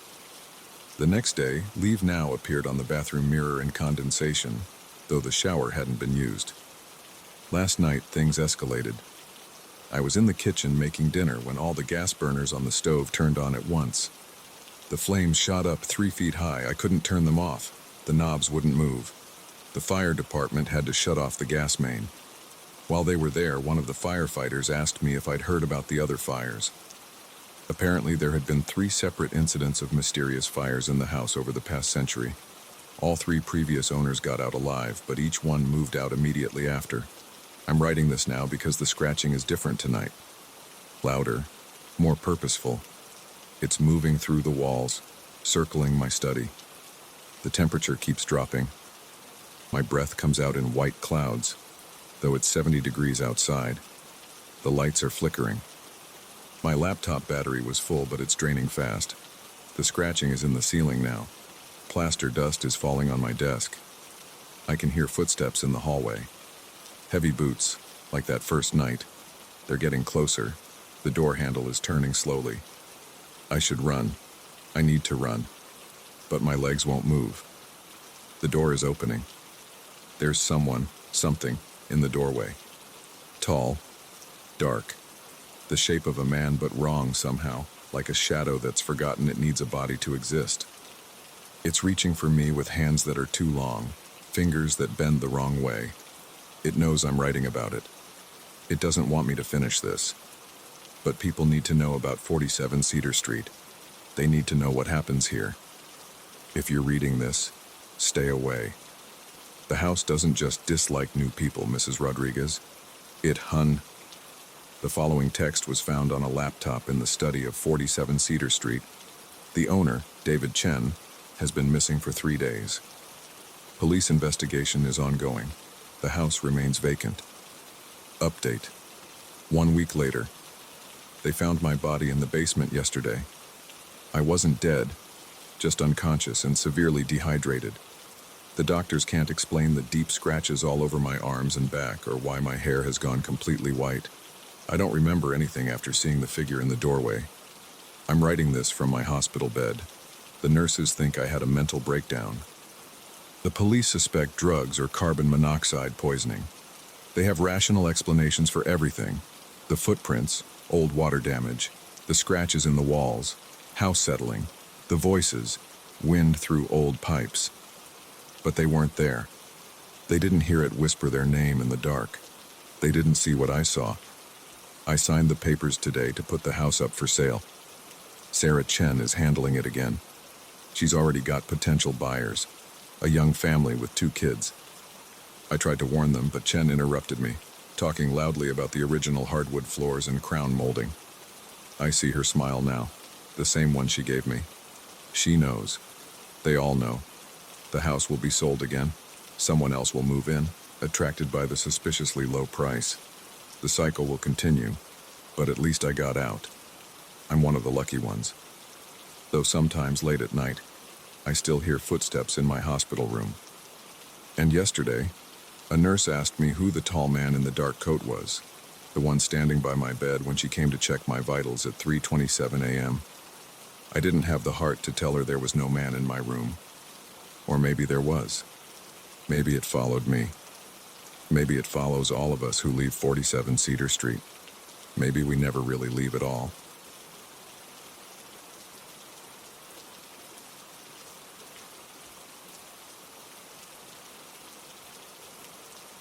My hands won't stop shaking as I write this. I need to get these events down while they're fresh, while I can still hear the sounds from the forest and feel the cold sweat on my skin. I have to tell someone what happened on that trail yesterday, even if no one believes me. I'd been hiking the Black Rock Trail for about 3 hours when it started to rain. Not the gentle kind, the type that soaks through your clothes in seconds. The weather forecast hadn't mentioned rain, and I hadn't packed proper gear. My thin windbreaker didn't help much. Water ran down my face and into my eyes. My boots squished with every step. The trail stretched ahead, turning into brown mud. My phone showed no signal. Typical for this part of the mountains. The GPS still worked, but the battery was at 15%. I needed shelter, and fast. That's when I saw it through the trees, a dark shape about 50 yards off the main trail. I walked closer, pushing through wet branches. A cabin, not marked on any trail map I'd seen. The wood was old and gray, the windows dusty. A tin roof had rusted in patches. The front door hung slightly open. I stood in the rain, staring at it. Something felt wrong. The cabin looked abandoned but not destroyed. No broken windows, no graffiti, just silent and empty, like it was waiting for something. My wet clothes clung to my skin. Thunder cracked overhead. I didn't have much choice. The door creaked when I pushed it open. The cabin was one room, maybe 15 by 20 feet. Dust covered everything. Old furniture sat against the walls. A metal bed frame with no mattress, a wooden table, 2 chairs. A pot-bellied stove stood cold in one corner. The air smelled stale and damp. I closed the door behind me and wiped rain from my face. Water dripped from my clothes onto the wooden floor. My footprints showed dark in the dust. The rain drummed on the tin roof. A piece of paper lay in the middle of the table. I walked closer. It was yellowed, but not ancient. Someone had written on it in black ink. The handwriting was neat, almost too perfect. "You shouldn't be here." I picked up the note. The paper felt crisp, not old and brittle like everything else in the cabin. Someone had left this recently. A branch snapped outside. I froze, still holding the note. The sound had come from the back of the cabin. Another snap, closer this time. Then the unmistakable sound of footsteps in wet leaves. My heart pounded against my ribs. I moved to the nearest window, trying to see through the grimy glass. Rain streaked down the pane. The forest beyond was a blur of dark shapes. Something moved between the trees. A shadow darker than the rest. Then another, off to the left. The footsteps circled around to the side of the cabin. Slow, deliberate, like whatever was out there knew I was inside. I backed away from the window. My breath came in short gasps. Sweat mixed with the rainwater on my face. The footsteps stopped at the front of the cabin, right outside the door. I looked around frantically. The back window was small, but I could fit through it. The frame looked rotted. I might be able to break it if I had to. The door handle turned slowly. I dove under the table, pressing myself against the wall. My heart beat so hard I was sure whatever was out there could hear it. The door opened. Rain blew in. Water pooled on the wooden floor. Boots stepped into the cabin. Heavy boots, caked with mud. They stopped just inside the door. I held my breath. The boots took another step, then another, heading straight for the table. They stopped right in front of me. Water dripped from them onto the floor. A hand reached down, grabbed the edge of the table. I bolted, knocked the table over as I ran for the back window. Behind me, someone shouted. The voice wasn't human. I hit the window with my shoulder. The rotten wood splintered, glass shattered. I tumbled outside into the rain. More shouts from the cabin, more inhuman voices joining the first. I ran. Branches whipped my face. My boots slipped in the mud. I could hear them behind me, crashing through the underbrush, getting closer. The trail had to be somewhere ahead. If I could reach it, maybe I could outrun them to the ranger station 3 miles north. Something grabbed my jacket. I yanked free, leaving part of the sleeve behind. The things behind me were faster than humans. Their footsteps came closer and closer.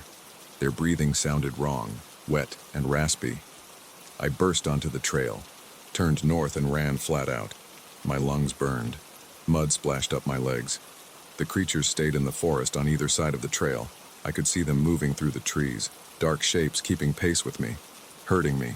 My foot hit a root. I went down hard, face first in the mud, got up spitting dirt. They were closing in, moving out of the trees onto the trail behind me. I ran. The rain got harder.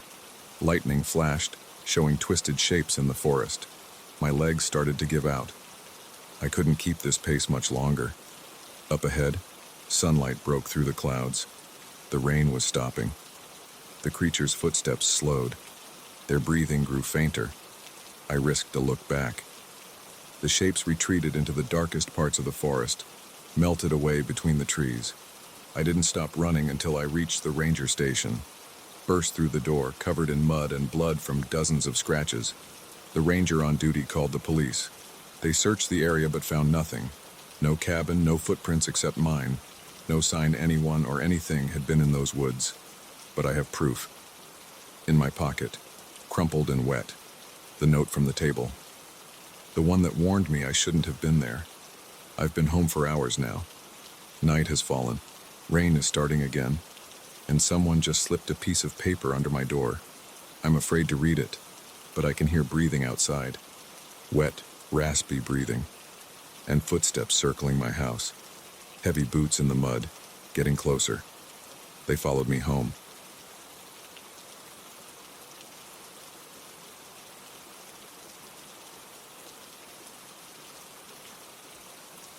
I shouldn't have taken that taxi. That's what I keep telling myself now, sitting here in my living room with all the lights on at 3 a.m., unable to sleep. My hands won't stop shaking as I write this down, trying to make sense of what happened just hours ago. I need to get it out of my head, need to tell someone, even if no one will believe me. It started normally enough. The quarterly board meeting at Marshall and Phillips had run late, as usual. Jim couldn't stop talking about the Q4 projections, and Sarah kept pushing back on the marketing budget. By the time we wrapped up, it was almost midnight. I stood outside the office building on 47th Street, loosening my tie and checking my phone. No Uber available. Typical for this time of night in this part of town. That's when I saw the yellow cab crawling down the street. The vacant sign glowed bright in the darkness. I raised my hand, and it pulled up to the curb with a soft squeal of brakes. The car was old, one of those Crown Victorias from the early 2000s, but well maintained. Clean. Too clean, looking back on it now. "Evening," I said, sliding into the back seat. The leather was cold against my legs. 1487 Oakwood Drive, please. In Riverside Heights. The driver nodded. He was wearing a dark cap pulled low over his eyes, and I couldn't make out his face in the rearview mirror. Just shadows where features should be. I didn't think much of it at the time. I was tired, checking emails on my phone, mind still stuck on those projection numbers Jim had presented. We drove in silence for a few minutes. The streets were empty, streetlights casting orange pools on the wet asphalt. It had rained earlier and water still dripped from the awnings of closed shops we passed. "Long night at the office?" the driver asked suddenly. His voice was odd, not exactly accented, but somehow off, like someone trying to sound casual but not quite getting it right. "Yeah," I replied, not looking up from my phone. "Big meeting. At Marshall and Phillips, right?" My fingers froze over the screen. I hadn't mentioned where I worked. I looked up, meeting the driver's eyes in the mirror. Still couldn't see them clearly. "How did you know that?" He chuckled. The sound made the hair on the back of my neck stand up. Oh, I pick up a lot of people from there. Recognize the building. You're in finance, aren't you? Investment division. My mouth went dry. I was, but there was no way he could have known that. Our logo wasn't even visible from the street where he picked me up. Something like that, I said carefully, sliding my phone into my pocket. I was paying full attention now, watching as we turned onto Madison Avenue. At least we were heading in the right direction. Must be doing well, he continued. That's a nice neighborhood, Riverside Heights. 1487 Oakwood. That's the gray colonial with the red door, isn't it?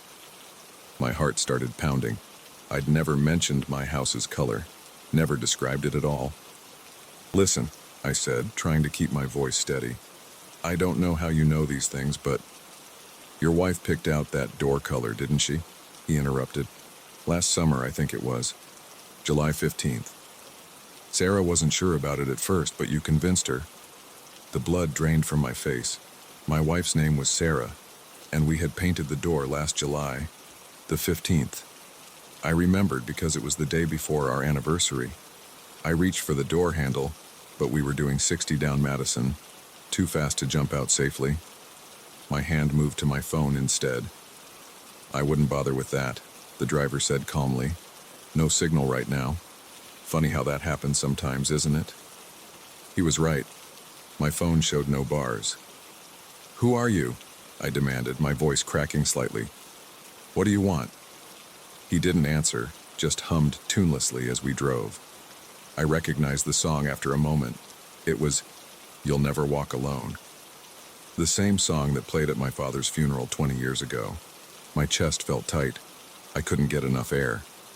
The car seemed to be getting smaller, the walls closing in. I looked out the window, trying to orient myself.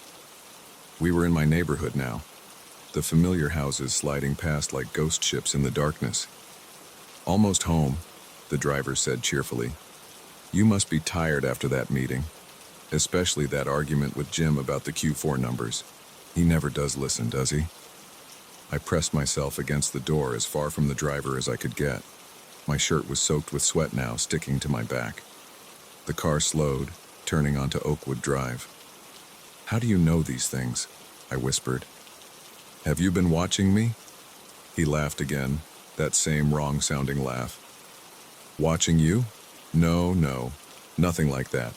I just know things, like I know about the dream you had last night, the one about your father, and the $20 you found in your old jacket this morning, and the coffee you spilled on your desk at 10:47 a.m. My vision started to blur at the edges. This couldn't be happening. None of this could be real. I'd fallen asleep at my desk, that was it. This was just some stress-induced nightmare. The cab pulled up in front of my house. The red door gleamed under the porch light like fresh blood. That'll be $23.50, the driver said pleasantly. My hands shaking so badly I could barely grip my wallet, I pulled out 3 tens. Keep the change, I muttered, reaching for the door handle. Thanks, he said. Oh, and David? I froze. I hadn't told him my name. Say hi to Sarah for me. And maybe check on that loose floorboard in the upstairs hallway. The one outside Emma's room. Wouldn't want your daughter to trip. We'd just noticed that floorboard yesterday. Emma had complained about it squeaking. I practically fell out of the cab, stumbling onto my front lawn. My legs felt like rubber. I turned back, needing one last look, needing to see the driver's face. The cab was still there, idling at the curb. But the driver's seat was empty, completely empty.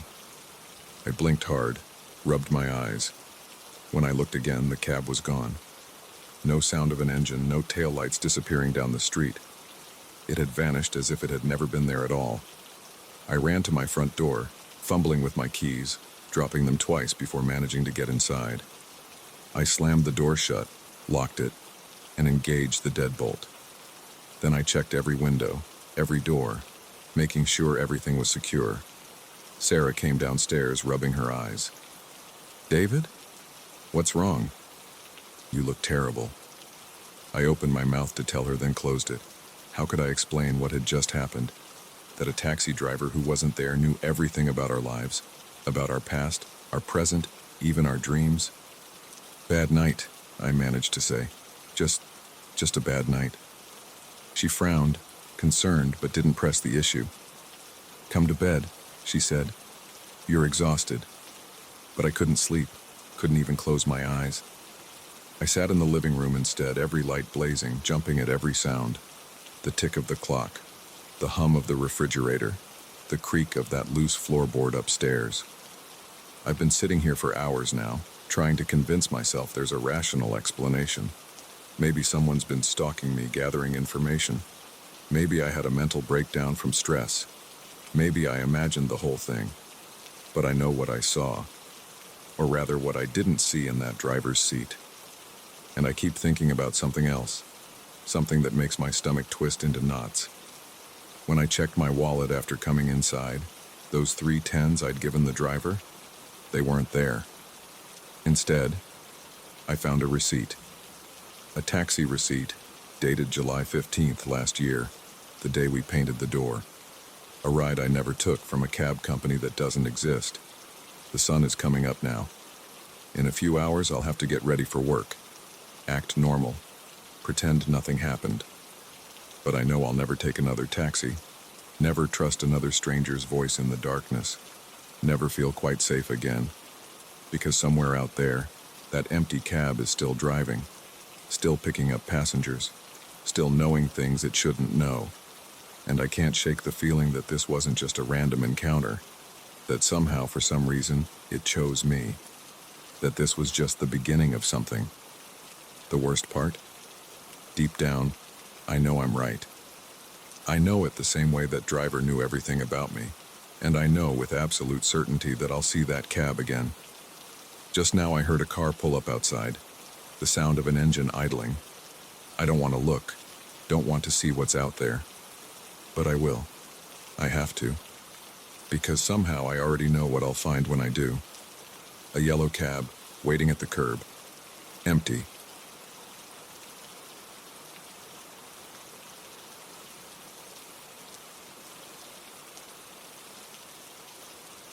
The fluorescent lights of the 7-Eleven buzzed over my head at 2:47 a.m. I just needed cigarettes, that's all. A pack of Marlboros, and I'd be back in my warm bed. Instead, I got something else. Something that changed everything. I pushed the glass door open, setting off the electronic chime. The cashier didn't look up from his phone. The store was empty, except for one other customer, a tall man in a black coat standing in the corner by the energy drinks. He wasn't looking at the drinks. He was looking at me. I walked to the counter, keeping my eyes forward. Pack of Marlboro Reds, I said to the cashier. He finally glanced up, reached behind him for the cigarettes. My hands felt sweaty. The man in the corner hadn't moved. I could feel his eyes on my back. The cashier rang me up. $8.95. I pulled out my wallet, dropped a 10 on the counter. My fingers trembled slightly. Don't look at him, I thought. Just get the cigarettes and leave. Your change, sir. The cashier held out $1 and some coins. I grabbed them quickly, stuffed everything in my pocket. When I turned around, the man in the corner still hadn't moved. His face was partially hidden by the collar of his coat, but I could see his eyes. They were fixed on me, unblinking. My heart started beating faster. I walked to the door, pushed it open harder than I needed to. The cold night air hit my face. Keep walking, I told myself. Just get to your car.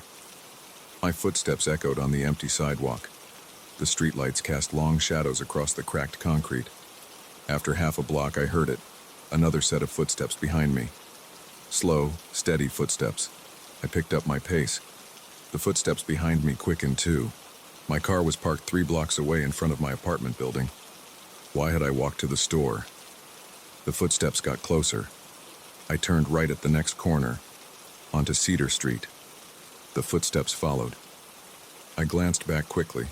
The man from the store was about 30 feet behind me, still wearing that black coat, still staring. My chest felt tight. Sweat ran down my back despite the cold. I walked faster, almost jogging now. The man matched my pace. The sound of his footsteps seemed to echo off the buildings around us. I crossed the street diagonally, heading for the next block. Maybe I could lose him if I took a different route home. The streets were completely empty. No cars, no other pedestrians. Just me and him. The footsteps behind me got closer. 20 feet now, maybe less. I could hear his breathing, slow and steady, like his footsteps. My own breathing came in short gasps. I reached into my pocket for my phone. My fingers were shaking so badly I could barely grip it. I tried to unlock the screen, but my sweaty fingers kept slipping. The footsteps got closer. "Hey!" I shouted without turning around. "What do you want?" My voice cracked. No response, just those steady footsteps. I broke into a run. My feet pounded against the sidewalk. The man behind me started running too. His footsteps were faster than mine, more controlled. He was gaining on me. I sprinted across Madison Avenue, nearly tripping on the curb. A car horn blared, the first sound I'd heard besides our footsteps in what felt like hours. I didn't stop to see if the man had been slowed down by the car. My lungs burned, sweat soaked through my t-shirt. I could see my apartment building up ahead, but it felt impossibly far away. The footsteps behind me got closer and closer. I fumbled in my pocket for my keys as I ran. They slipped through my fingers, clattered onto the sidewalk. Fuck! I bent to grab them, almost falling. The footsteps were right behind me now. I snatched the keys and sprinted the last 50 feet to my building's front door. My hands shook as I tried to get the key in the lock. I could hear him right behind me, his breathing loud in the quiet street. The key finally slid in. I turned it and yanked the door open, throwing myself inside. I slammed it shut just as a hand reached for the gap. The door closed on his fingers. He didn't make a sound. His fingers stayed there, trapped in the door. They were pale white, almost gray. The nails were long and yellow. I let out a scream and shoved the door harder. The fingers slowly withdrew. I turned the deadbolt, then backed away from the door, gasping for breath. Through the glass panel, I could see him standing there, just standing and staring like he had in the store. His face was still hidden by his coat collar, but his eyes seemed to glow in the darkness. I ran up the stairs to my third-floor apartment, taking them two at a time. My legs felt like they were going to give out. I got to my door, unlocked it with shaking hands, and slammed it behind me. I turned both deadbolts and slid the chain lock into place. For a moment, I just stood there trying to catch my breath. My heart was pounding so hard I could feel it in my throat. Sweat dripped down my face. I went to the window and looked down at the street. The man was gone. The sidewalk was empty in both directions. No sign that anyone had been there at all. My phone buzzed in my pocket, making me jump. A text message from an unknown number. "You dropped something." I looked down at the street again. There, under the streetlight, was my pack of cigarettes. The man in the black coat stepped out of the shadows. He bent down, picked up the pack, and looked up at my window. Even from 3 stories up, I could see his eyes clearly now. They weren't glowing. They were completely black. He placed the cigarettes carefully on the ground, then stepped back into the shadows. This time, when he disappeared, I knew he wasn't really gone. I spent the rest of the night sitting in my living room, staring at the door. Every sound made me jump. The ice maker in my fridge, the radiator clicking on, the wind outside my windows. I kept checking my phone, but there were no more messages from the unknown number. When the sun finally came up, I looked out my window again. The pack of cigarettes was still there on the sidewalk. I watched as a woman walking her dog passed by it without seeming to notice. I called in sick to work. I couldn't face going outside. I spent the day pacing my apartment, checking the locks over and over. When night fell again, I turned on every light in the apartment. At 2:47 a.m. exactly, my phone buzzed. Another text from the unknown number. "Same time tomorrow." I deleted the message and threw my phone across the room. It hit the wall and fell to the floor, screen cracked but still glowing in the darkness. The next night I stayed awake again. And the next. And the next. Each night at exactly 2:47 a.m., I got a text from the unknown number. Sometimes just a question mark. Sometimes a single word. soon. After a week, I couldn't take it anymore. I hadn't slept more than an hour at a time. I kept seeing movement in the corners of my eyes. Every shadow looked like a man in a black coat. I packed a bag and took a taxi to the airport. I bought a ticket to the first flight out, Denver. As I waited at the gate, my phone buzzed. 2:47 a.m. Enjoy your flight. I turned off my phone and boarded the plane. As we took off, I looked down at the city getting smaller below us. Somewhere down there, in the darkness, he was watching. The flight attendant came by with drinks. "Sir, would you like anything?" I looked up at her. She was wearing a black coat over her uniform. Her eyes were fixed on me, unblinking. "Sir?" I pushed past her and ran to the bathroom at the back of the plane. I locked the door and splashed water on my face. When I looked in the mirror, I saw him standing behind me. I spun around. The bathroom was empty, but when I looked in the mirror again, he was there, standing right behind me. His coat collar was down now. I could see his face clearly for the first time. He had my face. I screamed. The other passengers banged on the door. The flight attendants used their key to open it. They found me curled up on the floor, still screaming. The plane made an emergency landing in Chicago. Police were waiting at the gate. They took me to a hospital where doctors asked me questions I couldn't answer. They gave me pills that made me sleep. When I woke up, it was dark outside my hospital room window.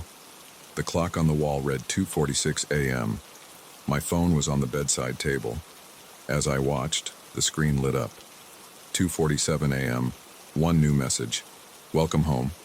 I looked out the window. He was standing in the parking lot below, looking up at me. As I watched, he raised his hand and waved. Slowly, deliberately, I raised my own hand. In the window's reflection, I could see us both waving. Our movements were perfectly synchronized. We were wearing the same clothes. We had the same face. I turned away from the window and walked to the door of my room. The hallway was dark and empty. I started walking. Behind me, I heard footsteps. Slow, steady footsteps. I didn't look back. I didn't need to. I knew what I would see. I kept walking, and the footsteps followed. They'll always follow now. Sometimes, late at night, I go into convenience stores. I stand in the corner by the energy drinks. I wait, and when someone walks in, someone who looks tired or afraid or alone, I watch them. I watch them buy their cigarettes or their coffee or their candy bars. I watch them notice me watching. I watch them hurry out into the dark streets. And then I follow. I follow because that's what he did to me. I follow because that's what I am now. I follow because at 2:47 a.m., in every convenience store in every city, someone needs to be standing in the corner. Someone needs to be watching. Someone needs to be following. The cigarettes are still there on the sidewalk in front of my old apartment building. They'll stay there forever, untouched, unnoticed by anyone except us. A marker, a reminder, an invitation. If you see them, keep walking. If you see me, run. And if your phone buzzes at 2:47 a.m., don't look at the message. Just know that I'm out there, watching, waiting, following. And soon you'll be out there too.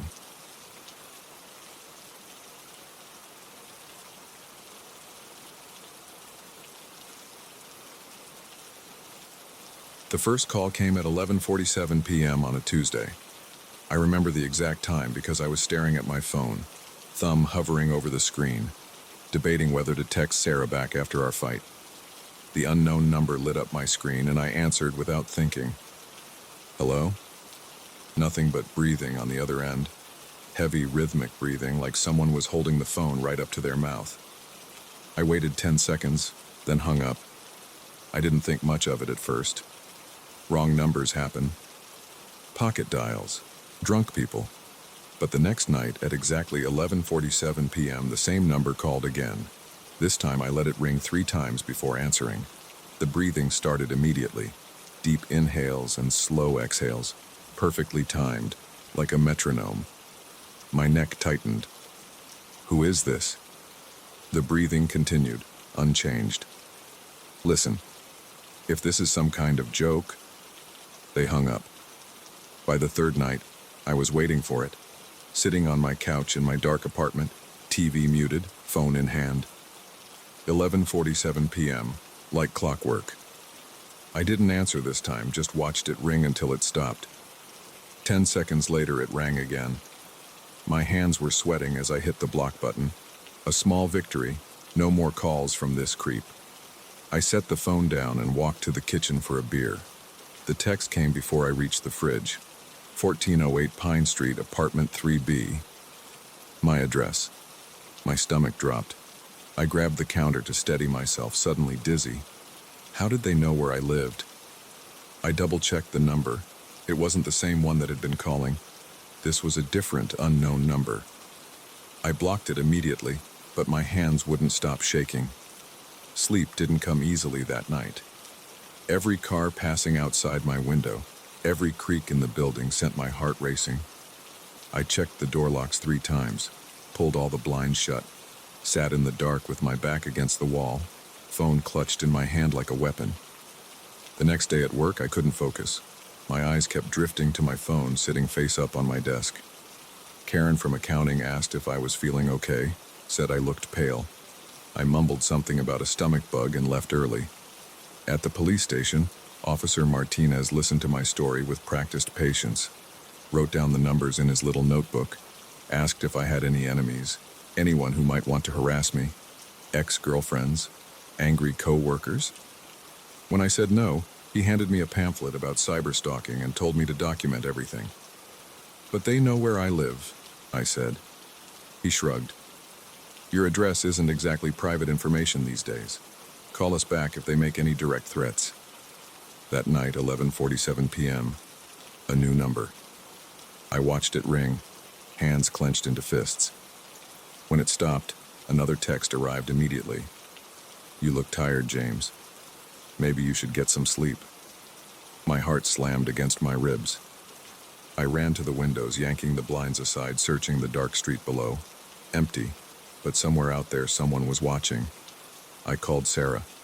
We hadn't spoken since our fight last week, but I needed to hear a familiar voice. James, it's midnight. What's wrong? I told her everything. The calls, the texts, the police. My voice cracked halfway through. Come stay with me, she said, just for a few days until we figure this out. I packed a bag with shaking hands. Checked the hallway 3 times before stepping out. Took the stairs instead of the elevator. Fewer places to get trapped. The drive to Sarah's place took 20 minutes. I checked my mirrors the whole way, looking for headlights following too closely. Nothing seemed out of the ordinary, but my neck ached from tension. Sarah was waiting at her door when I arrived. She hugged me tight, and I realized how long it had been since I'd touched another person. How isolated I'd become in just a few days. You're freezing, she said, pulling me inside. Her apartment felt safe. Warm lights, familiar furniture, the smell of the vanilla candles she always burned. I started to relax for the first time in days. 11:47 p.m. My phone rang. Sarah grabbed it before I could move. Hello? She demanded.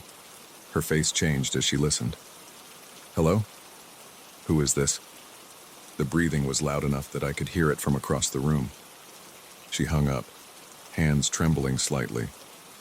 Okay, that was creepy as hell. My phone buzzed with a text. Sarah read it out loud.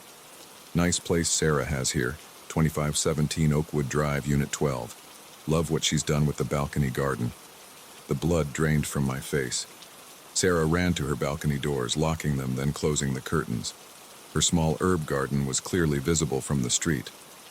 We're calling the police, she said. Right now. 2 officers came this time. They took statements, checked the perimeter, wrote more notes. Promised to increase patrols in the area. Said the same things about documenting everything. Suggested we stay somewhere else for a few days. We went to a hotel 20 miles away. Paid cash. Used fake names at check-in. I felt like a fugitive, but at least we were doing something. The calls kept coming. 11:47 p.m. every night. Different numbers each time. Sometimes the breathing would change. faster, more aggressive or slow and deliberate. Sometimes we'd hear faint sounds in the background, traffic, music, people talking. The texts always followed, always from different numbers. Room 412. The view must be nice. That pizza you ordered smells good. Blue looks good on you, Sarah. We changed hotels 3 times. It didn't matter. They always knew where we were, what we were doing, what we were wearing. Sarah started losing sleep. Dark circles formed under her eyes. She jumped at every sound. I watched her unravel and knew it was my fault. Whatever this was, I had dragged her into it. Maybe we should split up, I suggested one night. You go stay with your sister in Cleveland. I'll figure this out. No way, she said. We're in this together now. But I could see the fear eating away at her. The way she checked her phone constantly, flinching every time it made a sound. The way she insisted on keeping the bathroom door open, afraid to be alone even for a minute. After a week in hotels, we went back to my apartment. Sarah's plants had died on her balcony. Her boss was asking questions about when she'd return to work. We couldn't run forever. We set up cameras, inside, outside, covering every angle, changed the locks, installed a security system. Sarah bought a taser. I started carrying pepper spray. The calls continued. 11:47 p.m. The breathing. The text that proved none of our precautions mattered. Nice cameras. The one by the front door is tilted too far left. That new deadbolt looks sturdy. Pepper spray won't help, James. I stopped sleeping more than an hour at a time. Started seeing things in the shadows. Jumping at reflections in windows. The sleep deprivation made everything worse. Every stranger on the street became a potential threat. Every closed door held danger. Sarah tried to stay strong, but I could see her cracking. She cried in the shower when she thought I couldn't hear. Screamed once when her phone rang during dinner, just her mother calling. The police were useless. The numbers were all burner phones, impossible to trace. No threats had been made, technically. No laws broken besides harassment. We hired a private investigator. He set up surveillance, tracked patterns, analyzed the texts for clues. Cost us thousands. Found nothing. Then one night, something changed. 11:47 p.m. The call came, but this time there was no breathing. Instead, a voice, distorted, mechanical, but clear. Time to end this game, James. My chest tightened. Sarah gripped my arm so hard it hurt. What do you want? I asked. Look outside. We ran to the window. The street was empty except for a single figure standing under a streetlight. They waved. Sarah screamed. I pulled her away from the window, but she fought me. No, look. She pointed. The figure was walking toward our building. Even from 3 stories up, I could see they were holding something. A phone, screen glowing in the darkness. Call the police, I told Sarah, already moving toward the door. Lock yourself in the bathroom. James, no. But I was done hiding, done jumping at shadows, done watching Sarah suffer because of me. I grabbed my pepper spray and headed downstairs. The figure was in the lobby when I reached it. A man, average height, wearing dark clothes and a baseball cap pulled low over his face. He looked normal, not threatening at all. He looked up as I approached, smiled. Hello, James. The voice was familiar, not from the phone call, from somewhere else. Then it hit me. Kevin? Kevin from IT at work. Quiet Kevin who fixed my computer last month. Kevin who always ate lunch alone. He pulled off his cap. Took you long enough. Why? My voice cracked. Why are you doing this?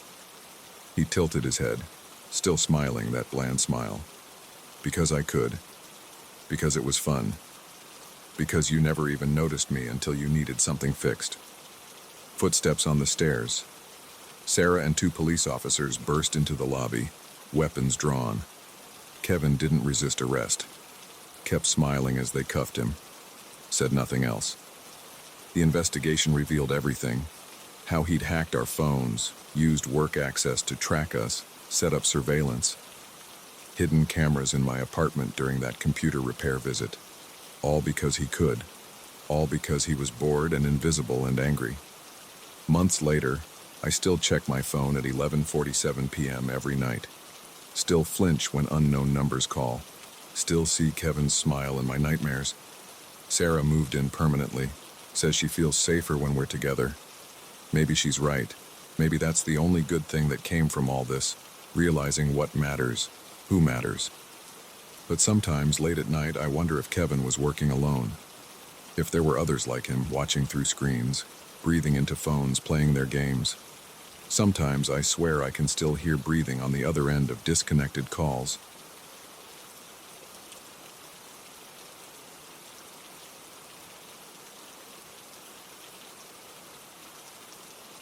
The scratching started my first night in Unit 3B. Not the gentle kind a mouse might make, but heavy dragging sounds that scraped across my ceiling at 3 a.m.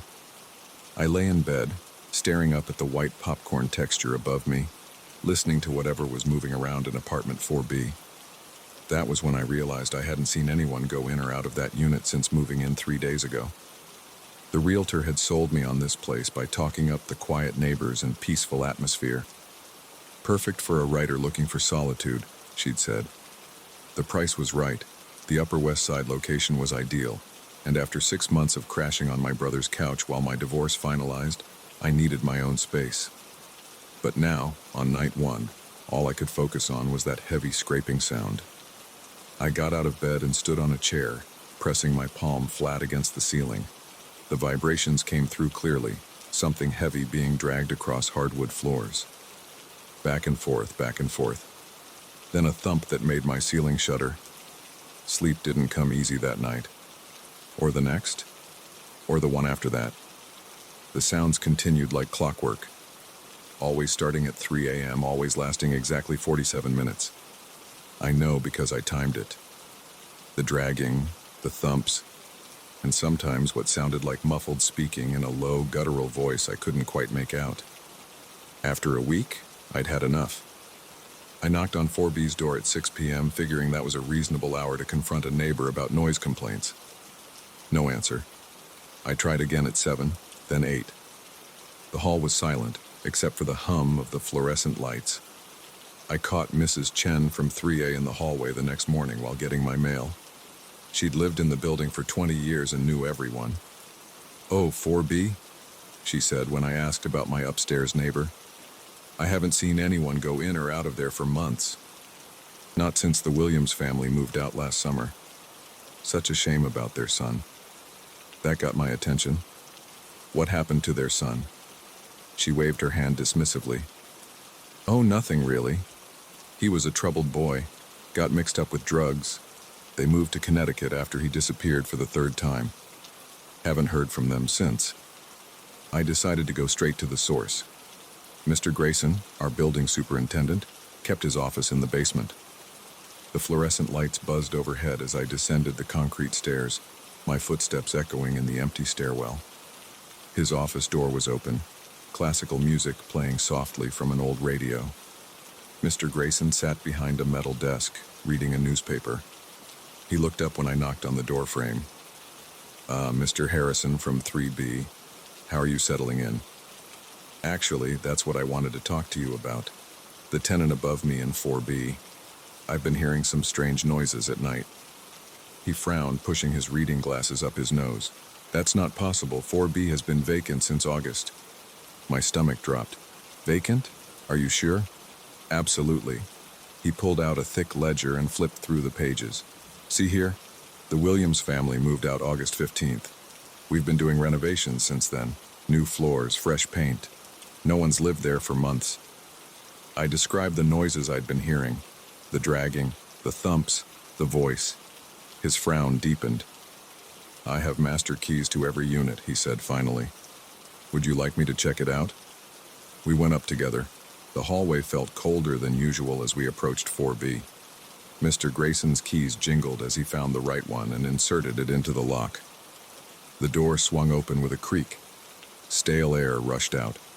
The apartment was completely empty. No furniture, no curtains, nothing but bare walls and hardwood floors.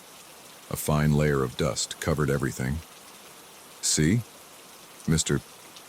Grayson gestured around. Nobody here. I walked through each room, my footsteps echoing. The layout mirrored my apartment below. Everything was clean, recently renovated just as he'd said. No signs of occupation or disturbance. What about the attic access? I pointed to a square panel in the hallway ceiling. Sealed shut years ago. Building code violation to have it accessible from individual units. The only attic access is through the maintenance door on the roof. I thanked him and went back to my apartment feeling foolish. Maybe I was imagining things.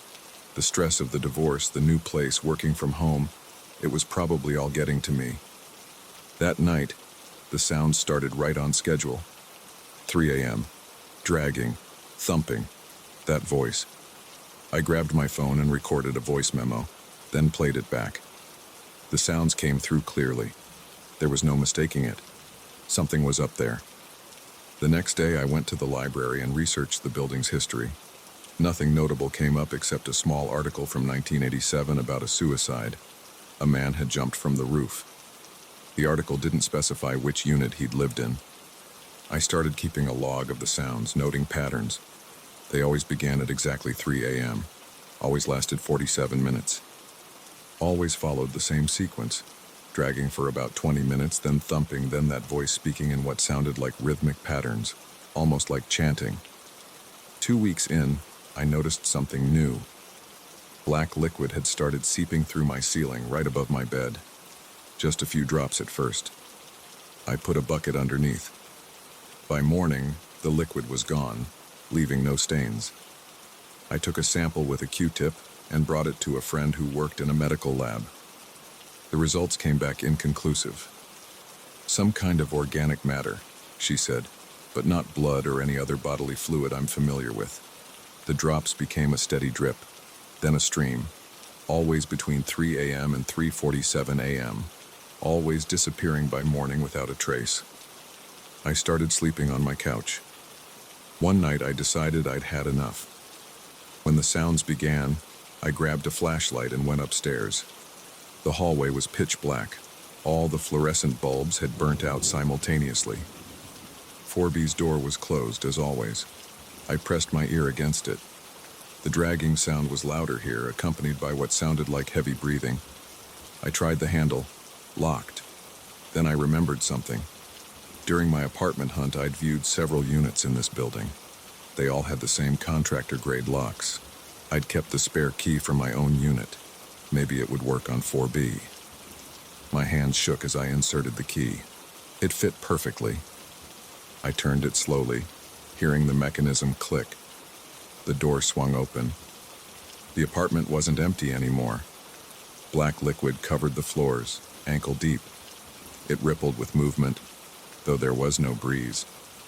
The walls pulsed like they were breathing. And in the center of the living room, something dark and massive dragged itself back and forth across the floor. I couldn't process what I was seeing. The shape was wrong. Too many limbs, moving in impossible ways. It stopped when it noticed me. The thing turned.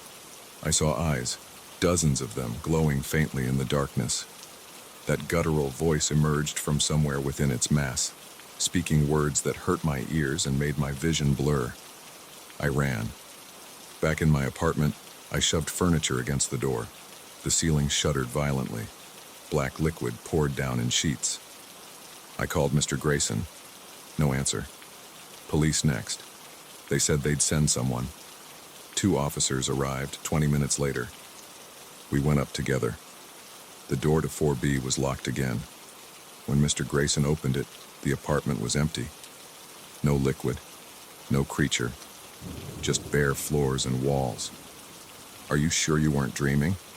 one officer asked. No signs of forced entry or disturbance. They left.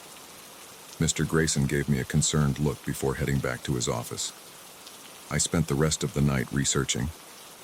Found more articles about the 1987 suicide. The man had been involved in some kind of occult group. Police had found strange symbols painted on his walls, books in unknown languages. He'd lived in 4B. That was 3 days ago. The sounds haven't stopped. The liquid keeps coming. Last night, I swear I heard footsteps in the hallway outside my door at 3:47 a.m. Heavy, wet footsteps that left no traces by morning. I'm writing this all down because I need someone to know what happened. Tonight, I'm going back up there. I've got my phone to record everything. A crucifix my Catholic mother gave me. Salt. Holy water. Probably useless, but it makes me feel better. The sounds have already started. The liquid is dripping. Time to go. If you're reading this and you live in my building, or you're thinking about moving in, stay away from 4B. Don't try to investigate the sounds, don't look up when the ceiling drips, and whatever you do, don't open that door at 3 a.m. I have to go now. It's calling me.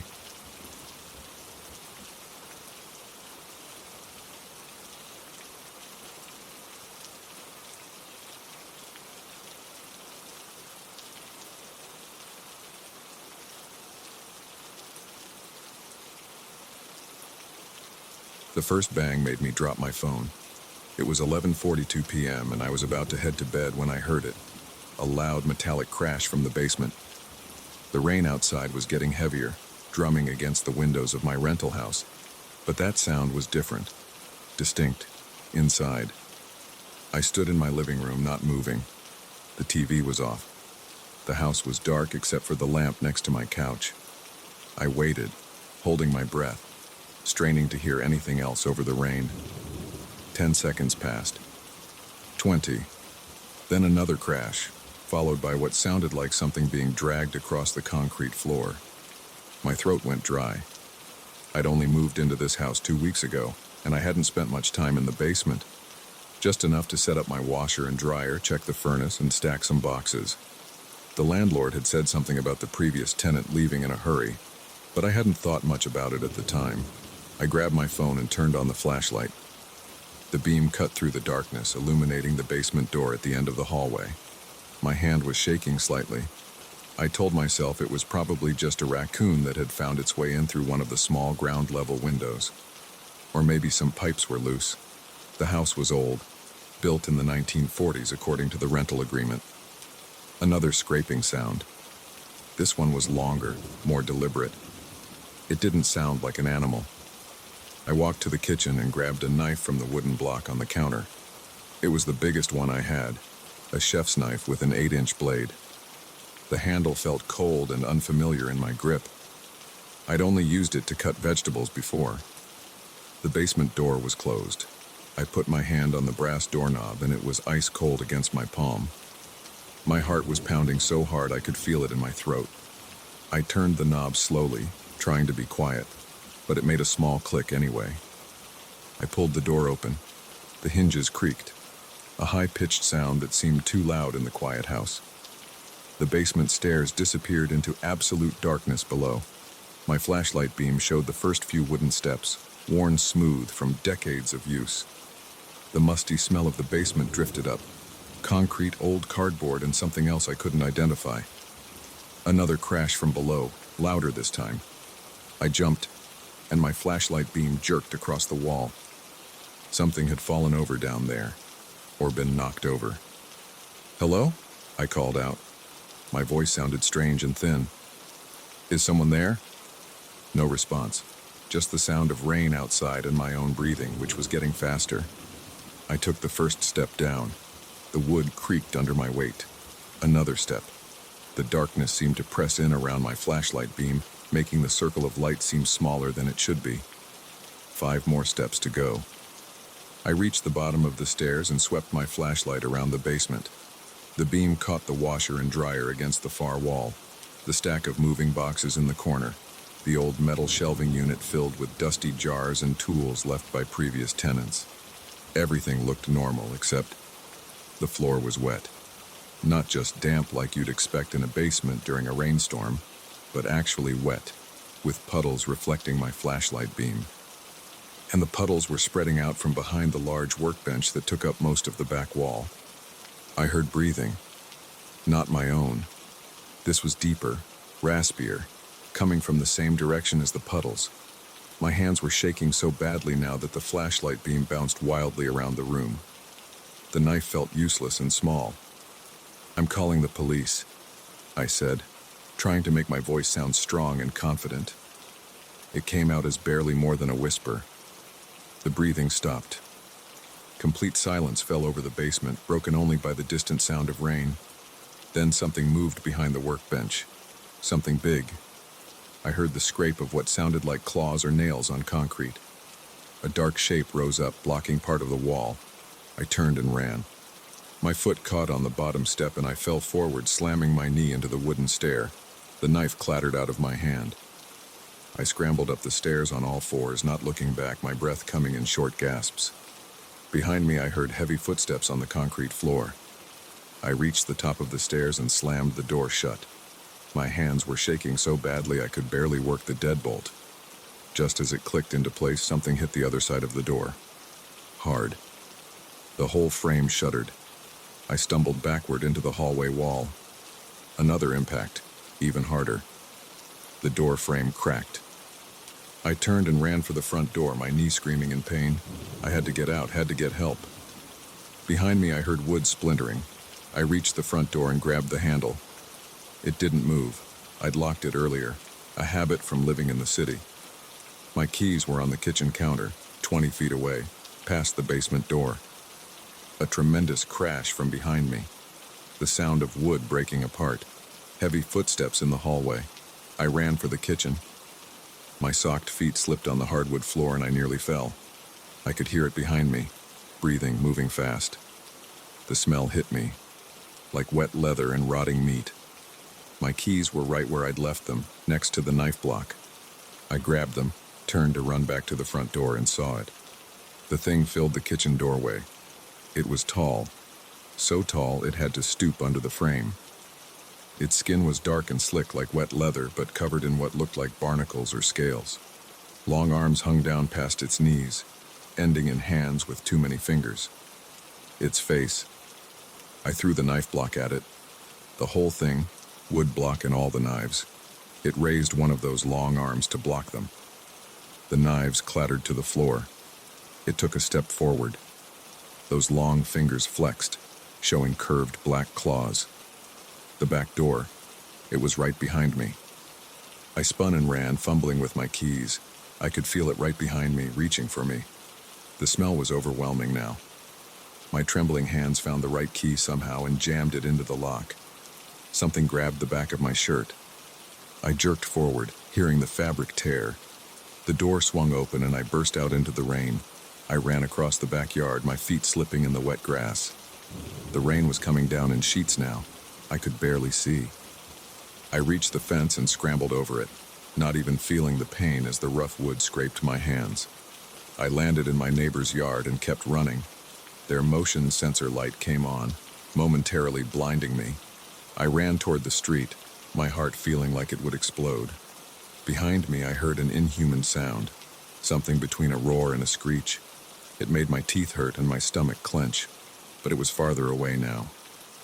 I reached the street and ran to the nearest house with lights on, nearly fell on their front steps, pounded on the door with both fists. An elderly woman opened it. Her eyes went wide when she saw me, soaking wet, covered in mud, bleeding from my hands and knee. "Please," I gasped. "Call the police. There's something in my house." She let me in and called 911. I stood in her entryway, dripping water on her carpet, shaking uncontrollably. Through her front window, I could see my house. All the lights were off now. The rain continued to pour down. The police arrived 12 minutes later.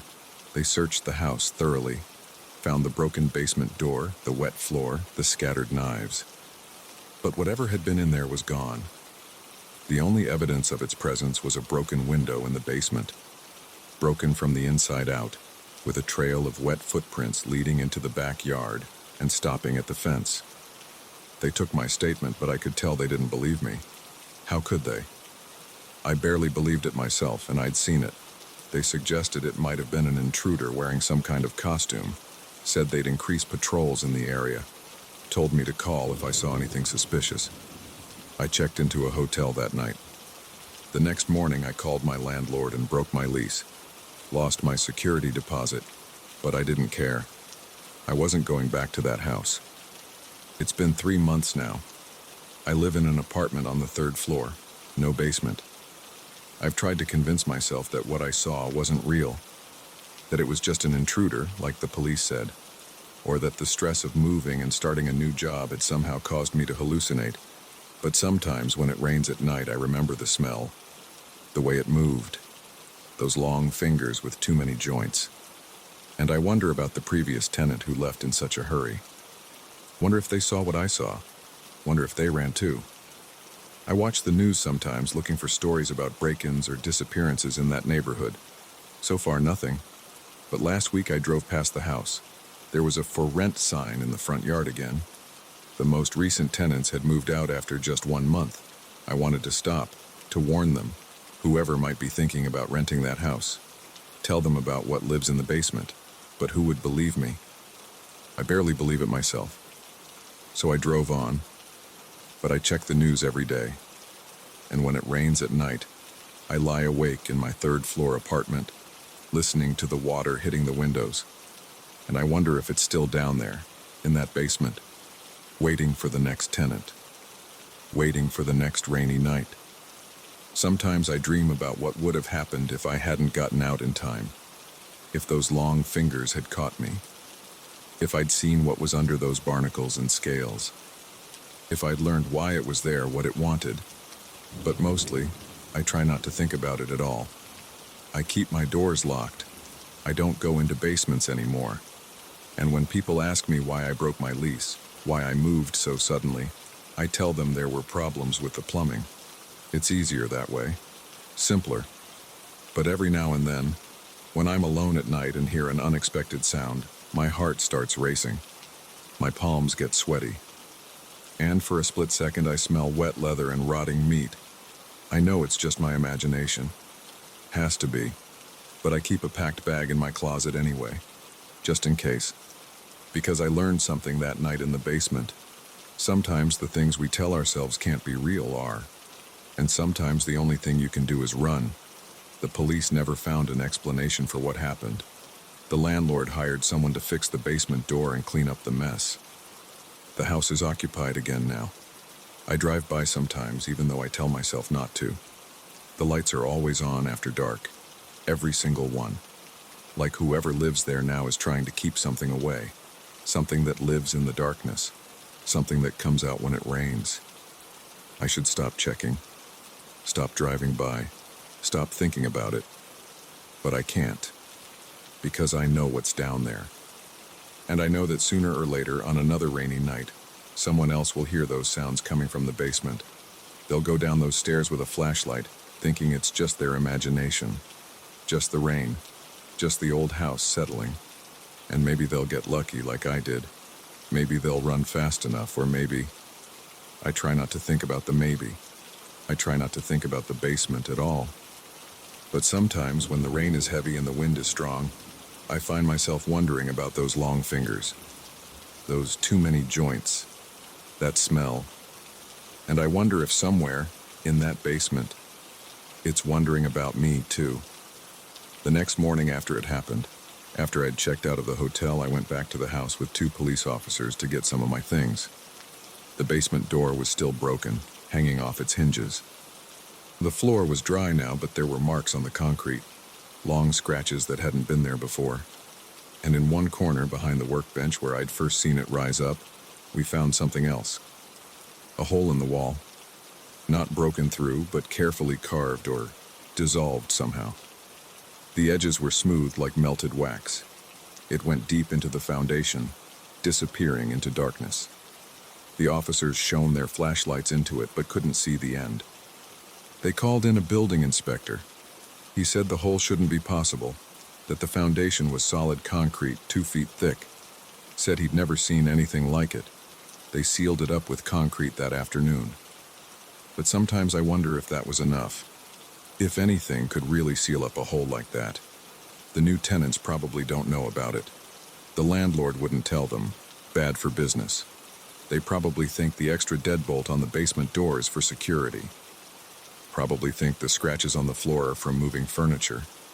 But I know better. I know what's down there. What's waiting.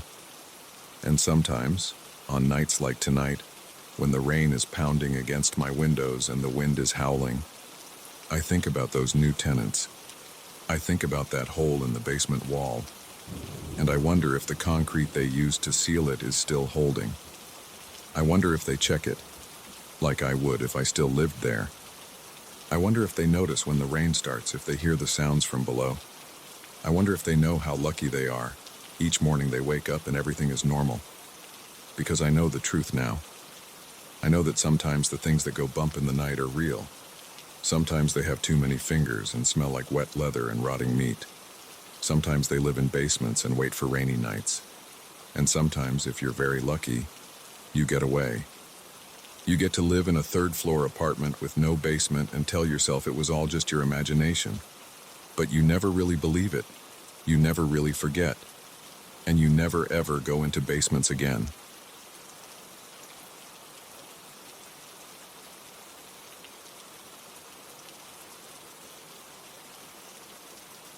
I saw the out-of-order sign on elevator B as I walked into work that morning. Great. That meant everyone would be cramming into elevator A, making the usual Monday morning rush even worse. I stood in the lobby of Morton Financial checking my watch. 8:47 a.m., running late for the 9 a.m. meeting where I was supposed to present the quarterly numbers. I joined the crowd waiting for elevator A, clutching my leather briefcase and the cardboard cup of coffee I'd grabbed from the cart outside. The doors opened with their usual ding and people shuffled out. I pushed my way in with 4 others, jabbing the button for floor 23. A woman in a blue blazer hit 15, and a guy in khakis pressed 19. The doors were about to close when a hand shot through the gap. The sensors caught it and the doors slid back open. A tall man in a dark coat stepped in. He moved to the back corner without pressing any buttons. Something about him felt off. His clothes looked worn and wrinkled like he'd been wearing them for days. His hair was disheveled and his eyes, there was something vacant about them. I took another sip of coffee, trying not to stare. The elevator started its ascent, humming as it passed each floor. Floor 3, 4, 5. The fluorescent lights flickered slightly. At floor 8, the elevator shuddered. The lights flickered again, more violently this time. My stomach lurched as the car jolted to a stop between floors. The emergency lights kicked on, casting everything in a dim red glow. "You've got to be kidding me," the woman in the blazer muttered. She pressed the emergency call button. A tinny voice crackled through the speaker. "This is building security. Is everyone all right?" "We're stuck between floors," she replied. "The elevator just stopped. We're aware of the situation and contacting maintenance now. Please remain calm. Help will arrive shortly." I checked my phone. No signal, of course. Looking around, I saw the others doing the same thing. All except the man in the corner. He hadn't moved or said anything since getting on. He just stood there, staring straight ahead. Minutes passed. The woman made small talk with the guy in khakis about which floors they worked on. I loosened my tie, already feeling the air getting stuffy. The fourth person, an older man with gray hair, sat down on the floor with his back against the wall. That's when I noticed the tall man in the corner had shifted his gaze. He was staring directly at me now. His eyes were wide and unblinking. A cold sweat broke out on the back of my neck. I tried to look away, but I could feel his eyes boring into me. Then he started mumbling. At first it was so quiet I could barely hear it. Just a low, continuous stream of words I couldn't make out. The others seemed oblivious to it. The woman and khaki guy were still chatting. The older man had closed his eyes, maybe trying to nap. The mumbling grew louder. I still couldn't understand the words, but there was something wrong about the sound. It didn't sound like English or any language I recognized. The rhythm was off, unnatural. "Did maintenance say how long this would take?" I asked, trying to break the tension I felt building inside me. The woman pressed the call button again. No response this time. She pressed it again. Still nothing. The mumbling got louder. Now it was clearly audible to everyone. The woman stopped mid-sentence and turned to look at the corner. The man in khakis took a step back, bumping into the wall. That's when another person appeared in the elevator. I don't mean they suddenly jumped out or that I hadn't noticed them before. One moment the space next to the mumbling man was empty, and the next moment someone was standing there. A woman in a white dress, her dark hair hanging down over her face. My heart started pounding so hard I could feel it in my throat. I blinked hard, thinking my eyes were playing tricks in the dim red light. But she was still there. Where? Where did you come from? The woman in the blazer asked, her voice shaking. The woman in white didn't respond. She stood motionless next to the mumbling man. Then she slowly raised her head, her hair falling away from her face. Her eyes were completely black, like empty sockets. The older man scrambled to his feet. He started pounding on the elevator doors, screaming for help. The woman in the blazer pressed herself into the opposite corner, holding her purse in front of her like a shield. More figures appeared. They filled in the spaces between us, materializing out of nowhere. Men and women in outdated clothes, all with those same black eyes. Some had wounds I couldn't bear to look at. Others appeared partially transparent, like smudges in the air. The mumbling grew to a fever pitch. It wasn't coming just from the tall man anymore. All of them were doing it now, their voices overlapping in that strange, arrhythmic chant. The temperature in the elevator plummeted. I could see my breath forming clouds in front of my face. The older man collapsed. The woman in the blazer screamed, then went silent, her eyes rolling back in her head. The man in khakis pressed himself against the wall, hyperventilating. I couldn't move. My muscles had locked up, every instinct screaming at me to run, but with nowhere to go. The figures pressed closer. I felt cold hands touching my face, my arms, my chest. The mumbling filled my head, drowning out all other thoughts. The tall man in the corner finally moved. He took a step toward me, his face splitting into a grin that was too wide, showing too many teeth. Black spots danced at the edges of my vision. The cold was unbearable now, seeping into my bones. The last thing I saw was that impossibly wide grin getting closer, closer. I woke up to the sound of metal grinding against metal. Bright light hit my eyes as the elevator doors were forced open. Multiple flashlight beams swept across my face. "We've got a live one," someone shouted. I was lying on the elevator floor. My clothes were soaked with sweat, but I was shivering violently. A firefighter knelt next to me, checking my pulse. "Sir, can you hear me? Can you tell me your name?" I tried to speak, but my throat was raw. I looked around the elevator. It was empty except for me. No sign of the others. Not the business people who'd gotten on with me. Not the tall man in the corner. Not the strange figures that had appeared. The others, I managed to croak. "Where are the others?" The firefighter looked confused. "Sir, you were alone when we got here. Building security said the camera showed only one person in the elevator when it stopped." "That's impossible. There were 5 of us." Then more came. My voice trailed off as I saw the firefighters exchanging concerned looks. They helped me out of the elevator. I was still shaking, barely able to stand. The lobby was full of people. Paramedics, police officers, curious onlookers from the office. Someone draped a blanket over my shoulders and led me to a waiting ambulance. I heard the police questioning the security guard. "How long was he in there?" "Camera feed shows the elevator stopped at 8:53 a.m. We couldn't get it moving again, so we called you guys around 9:15. 22 minutes. I'd only been in there for 22 minutes. It had felt like hours. They took me to the hospital for observation. My body temperature was several degrees below normal, but they couldn't find anything else wrong with me. The doctors suggested stress and panic had caused hallucinations. The police searched the building but found no trace of the other passengers I described. I took 2 weeks off work. When I came back, I started taking the stairs, even though my office was on the 23rd floor. Better to arrive sweaty and out of breath than risk getting on that elevator again. But sometimes when I pass by elevator A, I catch a glimpse of movement in the reflection of its steel doors. A tall figure standing in the corner.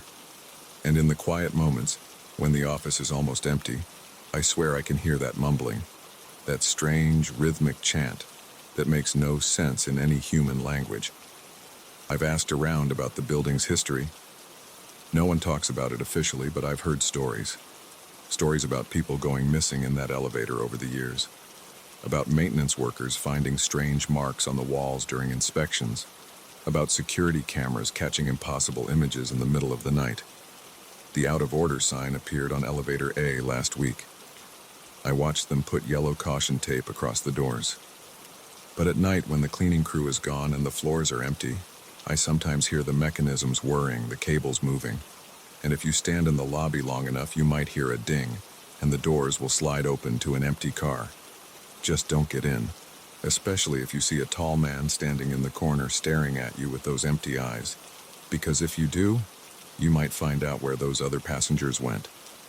The ones who disappeared that day, leaving me alone in that elevator with nothing but questions and the lingering echo of that inhuman mumbling in my dreams.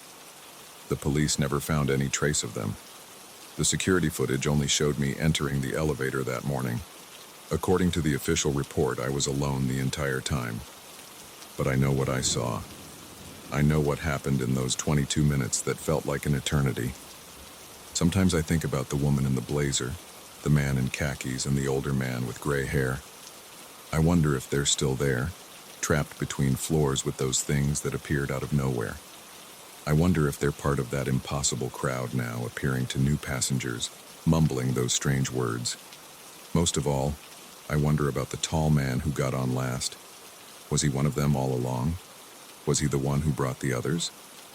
Or was he just like me, another passenger who encountered something impossible in that elevator but didn't make it out?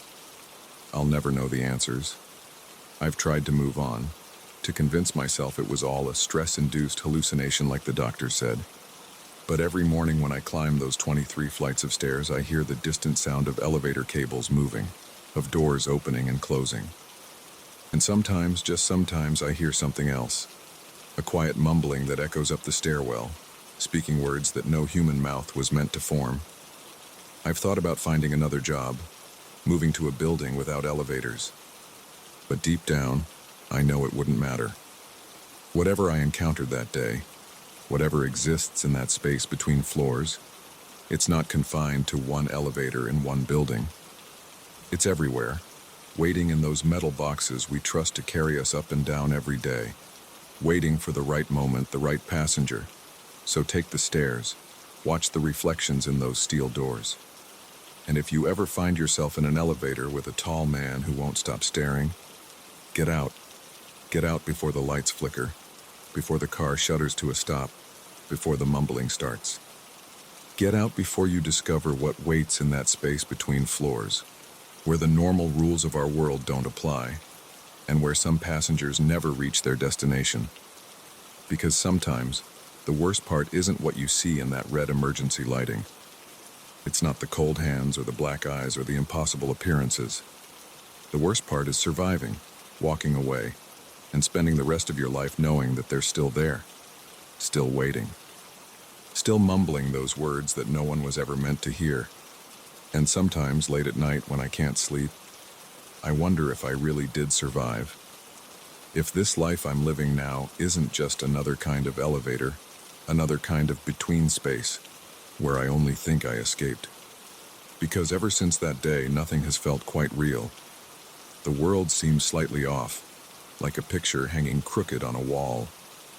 And in every reflection, in every quiet moment, I'm back there in that elevator listening to that mumbling grow louder and louder, waiting for those figures to appear. But I'll never know for sure.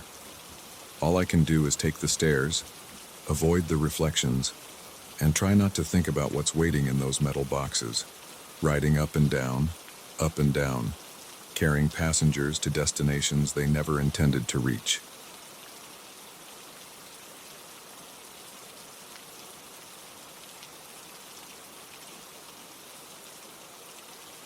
I shouldn't have stayed so late at the office that night. That's what everyone says after something goes wrong, right? But I really shouldn't have. I knew something was off the moment I heard those sounds. It was 11:47 p.m. when it started. I remember checking my phone right before. The office was dead quiet except for the hum of the AC and my keyboard clicking. I was the only one left on the 14th floor of the Morton building, trying to finish the Wilson account reports before tomorrow's deadline. The first noise was a scraping sound. like a chair being dragged across the floor, but slower. It came from down the hall, from conference room C. My fingers froze over the keyboard. That room was always locked after 6 p.m., building policy. I'd worked here 5 years and never seen it open after hours. The scraping stopped. I held my breath and listened. Nothing but the AC. Back to work. I had 3 more spreadsheets to go through. Then it came again, louder this time. A long, drawn-out screech of metal on tile. My hands started sweating. I wiped them on my pants and tried to focus on the screen. Probably just the building settling. Old buildings make weird noises at night. A thump, heavy, like something solid hitting the floor. Then another scrape. My heart rate picked up. I could feel it pounding in my neck. The maintenance guys didn't work this late. Security did their rounds on the hour, and it was too early for the midnight check. Another thump. Then the sound of papers rustling. "Hello?" I called out. My voice sounded thin in the empty office. No response. I stood up slowly, my chair squeaking. The sound echoed off the cubicle walls. The fluorescent lights buzzed overhead, casting harsh shadows. During the day, this was a normal office. At night, everything looked wrong. The shapes were too sharp, the shadows too dark. My dress shoes clicked on the tile as I walked toward conference room C. The sound seemed too loud. Each step announced my presence. I passed empty cubicles, dark computer screens, family photos of strangers staring at nothing. The noises had stopped. The hallway stretched ahead, lined with closed doors. Conference room C was at the end, its frosted glass dark. My palms were slick with sweat. I wiped them again. 20 feet from the door, I could see my reflection in the glass, distorted by the frost pattern. The nameplate beside the door read, "Conference Room C, maximum capacity 30." Below that, the red LED on the electronic lock glowed steadily. Another scrape from inside. My stomach clenched. "Security?" I called. No answer. I reached for my phone to call the front desk. My hand shook as I pulled it out. No signal. There was never any signal in this part of the building. Something about the construction materials. 15 feet from the door. Close enough to see it was still firmly closed. The lock light stayed red. I could hear my own breathing, too fast and shallow. A bang from inside made me jump. Then the sound of a chair toppling over. "Who's in there?" I raised my voice, trying to sound authoritative. It came out higher than I intended. Silence. I took another step. My shoe squeaked on the tile and I flinched. 10 feet away now. Close enough to see there were no lights on inside. The room was completely dark. But something moved behind the frosted glass. A shadow, darker than the darkness around it. My heart hammered against my ribs. Sweat ran down my back, cold against my skin. I should go back to my desk, call security from my desk phone, let them handle it. I started to turn around. The shadow moved again.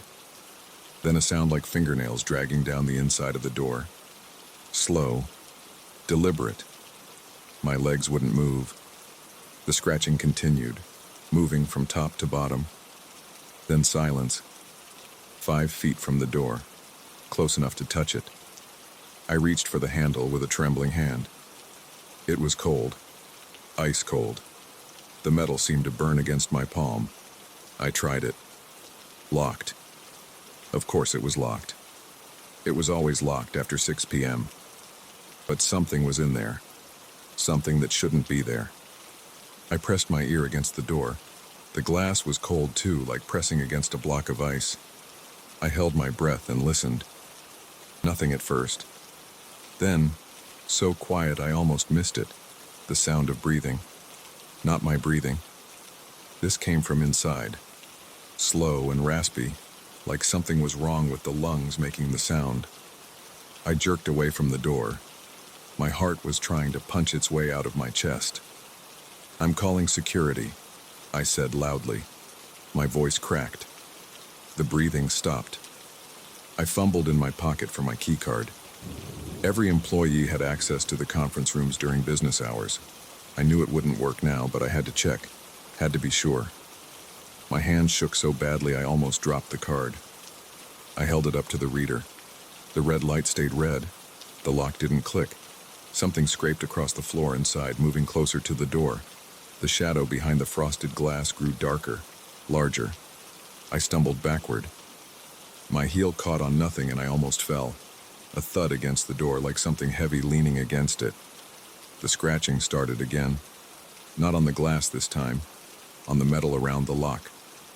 The sound of something sharp working at the mechanism.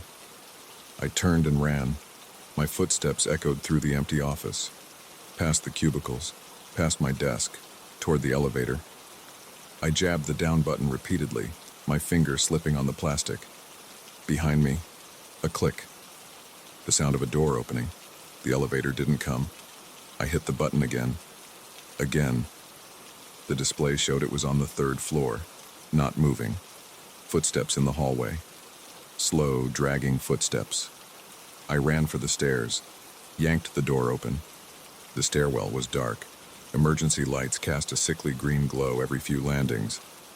I started down, taking the stairs 2 at a time. My dress shoes slipped on the concrete.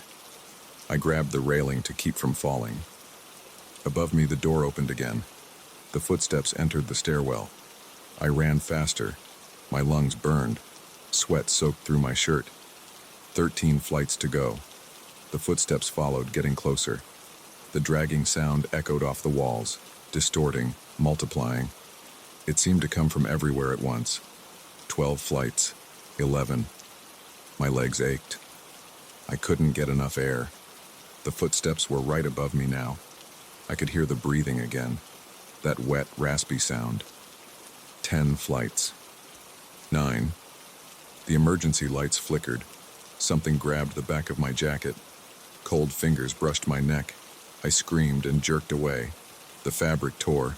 I lost my footing and fell, tumbling down half a flight of stairs. Pain shot through my shoulder as I hit the landing. I scrambled to my feet. Didn't look back. Just ran. 8 flights. 7. 6. The lights went out completely. I ran in darkness, one hand on the rail, the other out in front of me. My shoulder throbbed. Each breath felt like inhaling fire. The footsteps kept coming. Closer, closer, 5 flights, 4. A light flickered on above me. I looked up. I wish I hadn't. 3 flights, 2. My legs were rubber. I couldn't feel my feet. The lobby door was just ahead. I slammed into it at full speed, bursting out into the fluorescent-lit lobby. The night security guard looked up from his desk, startled. "Sir, are you all right?" I pointed at the stairwell door, trying to speak. No words came out, just ragged gasps. The guard stood up, reaching for his radio. The door swung shut behind me. "Sir, what happened?" I finally found my voice. "Conference room C," I wheezed. Someone... The guard was already moving, radio in hand. "Stay here," he said. He drew his flashlight and headed for the elevator. I collapsed into one of the lobby chairs, trembling. My shoulders screamed in pain. I could feel bruises forming where I'd hit the stairs. 10 minutes later, the guard came back down. 2 more security officers were with him. "We checked the entire floor," he said. "Conference room C was locked. No signs of entry. All other rooms secure." "But I heard..." I started. "No one up there, sir. We looked everywhere." "You sure you weren't just working too hard? Sometimes when people are tired..." I didn't go back to my desk that night. Left my laptop, my phone, everything. Called in sick the next day. When I finally went back 2 days later, everything was normal. Conference room C was locked, like always. No scratches on the door. No marks on the lock. I requested a transfer to our downtown office the next week. Got approved the same day. I work on the 2nd floor now. Never stay past 6. But sometimes when I'm lying in bed at night, I still hear that dragging sound. Still feel those cold fingers on my neck. And I still wonder what I would have seen if I'd looked through that frosted glass, if I'd seen what was really in conference room C that night. I don't work late anymore. Some questions are better left unanswered. They still use that conference room. I checked. Regular meetings, client presentations, the usual. No one's reported anything strange, but I know what I heard, what I felt. And sometimes, when I drive past the Morton building at night, I look up at the 14th floor. Most of the windows are dark, except for conference room C. Sometimes, just sometimes, I see a shadow moving behind those windows, a darker shape against the darkness. I don't look up anymore when I drive past. Don't stay late at the new office. Don't use conference rooms if I can help it. Some people say I'm being ridiculous, that I imagined the whole thing. Stress, exhaustion, an overactive imagination. Maybe they're right, but I know what I heard in that hallway. What followed me down those stairs, and I know that conference room C is still there, still locked after 6 p.m., waiting.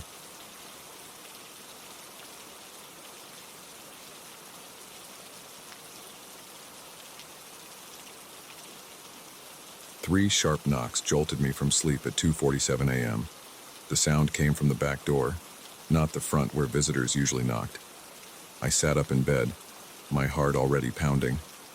Our neighborhood hadn't had a break-in for 5 years, but I remembered every detail of the last one. I waited, listening. The house creaked its usual noises.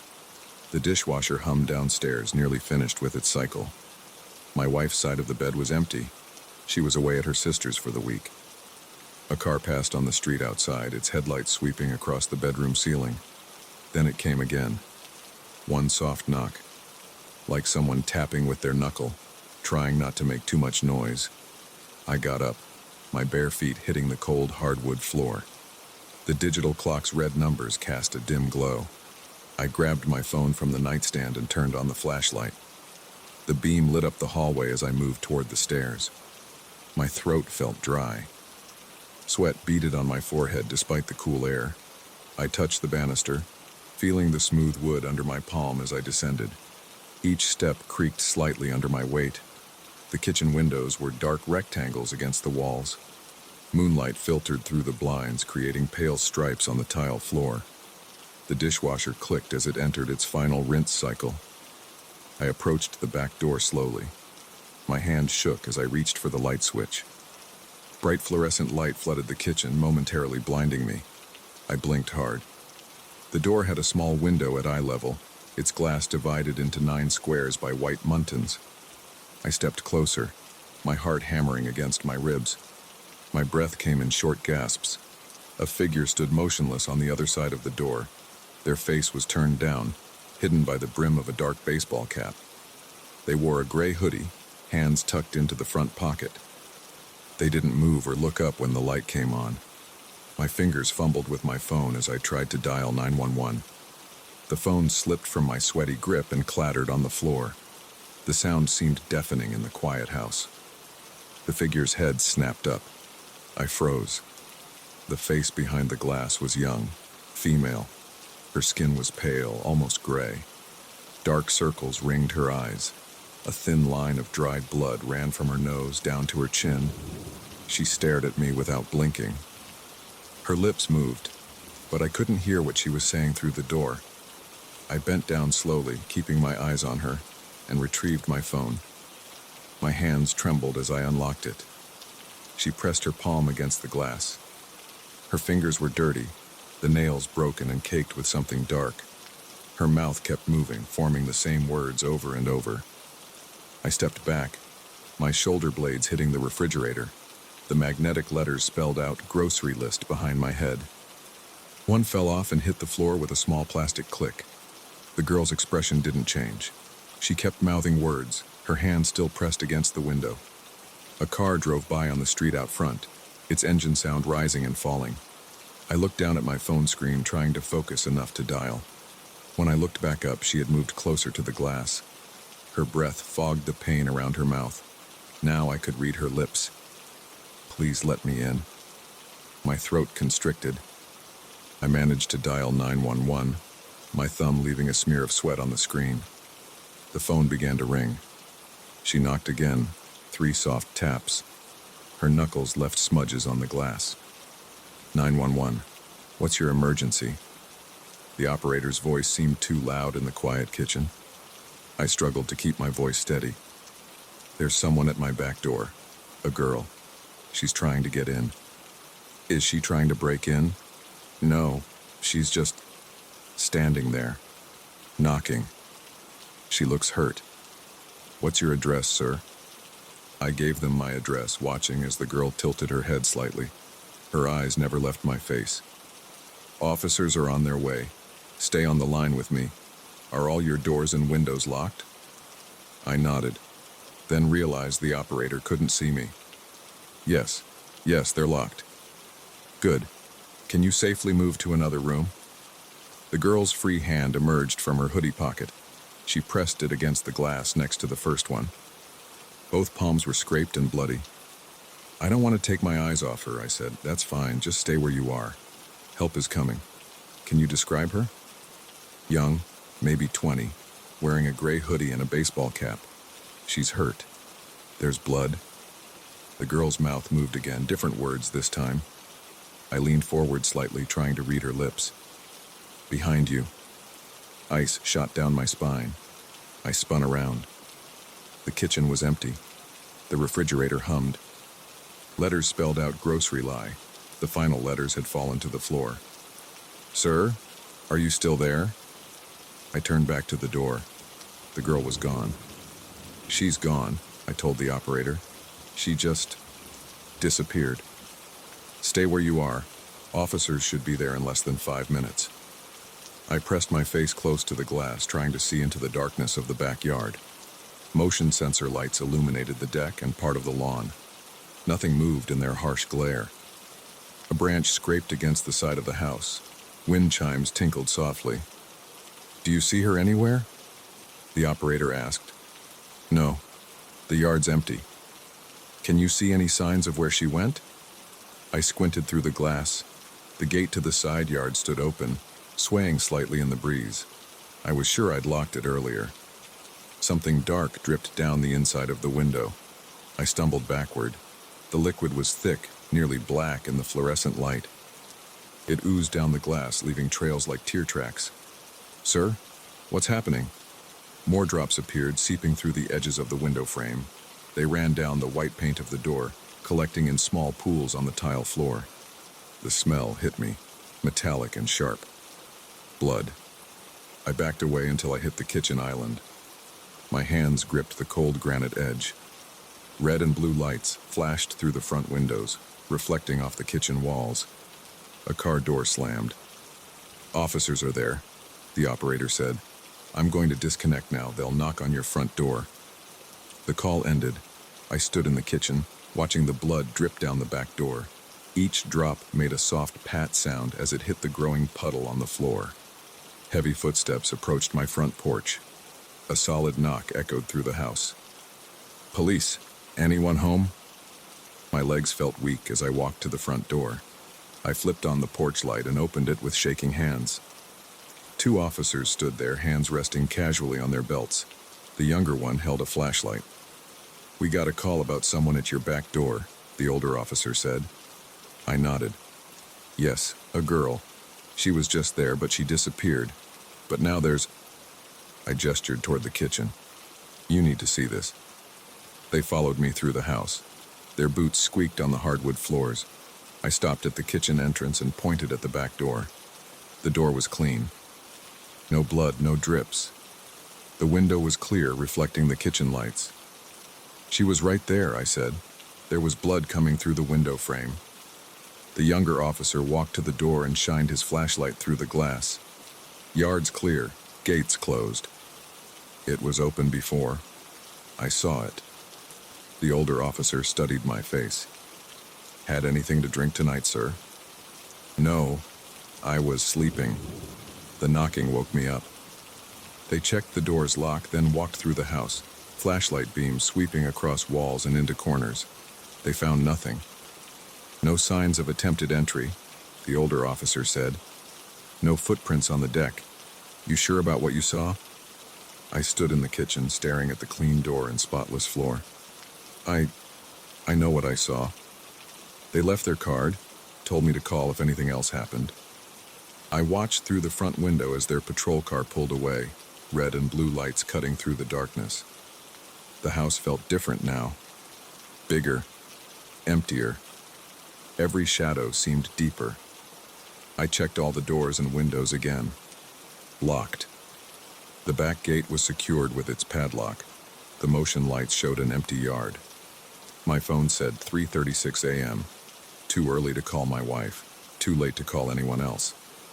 I made coffee, my hands still shaking slightly. The familiar routine helped. Measuring the grounds, filling the water reservoir, pressing the brew button. The machine gurgled and steamed. I couldn't go back upstairs. Not yet. I sat at the kitchen island, facing the back door, and wrapped my hands around a hot mug. The coffee maker clicked off. The dishwasher had finished its cycle. The house settled into silence. A soft tap came from behind me. I turned slowly, already knowing what I would see. The girl stood at the kitchen window over the sink. Her face was pressed against the glass, breath fogging the pane. Both hands splayed on either side of her head, fingers leaving bloody prints. Her lips moved. "Let me in." I knocked my mug over as I stumbled back. Hot coffee spread across the counter and dripped onto the floor. She was at the next window now, then the next, moving impossibly fast. Her face appeared at each pane, mouth forming the same words over and over. I ran. Through the living room, up the stairs, taking them two at a time. My feet slipped on the carpet runner. In my bedroom, I slammed the door and turned the lock. Sweat soaked my t-shirt. My chest heaved as I tried to catch my breath. Tap, tap, tap. The sound came from my bedroom window. I couldn't stop myself from looking. She hung upside down outside the second-story window, her face level with mine. The baseball cap was gone.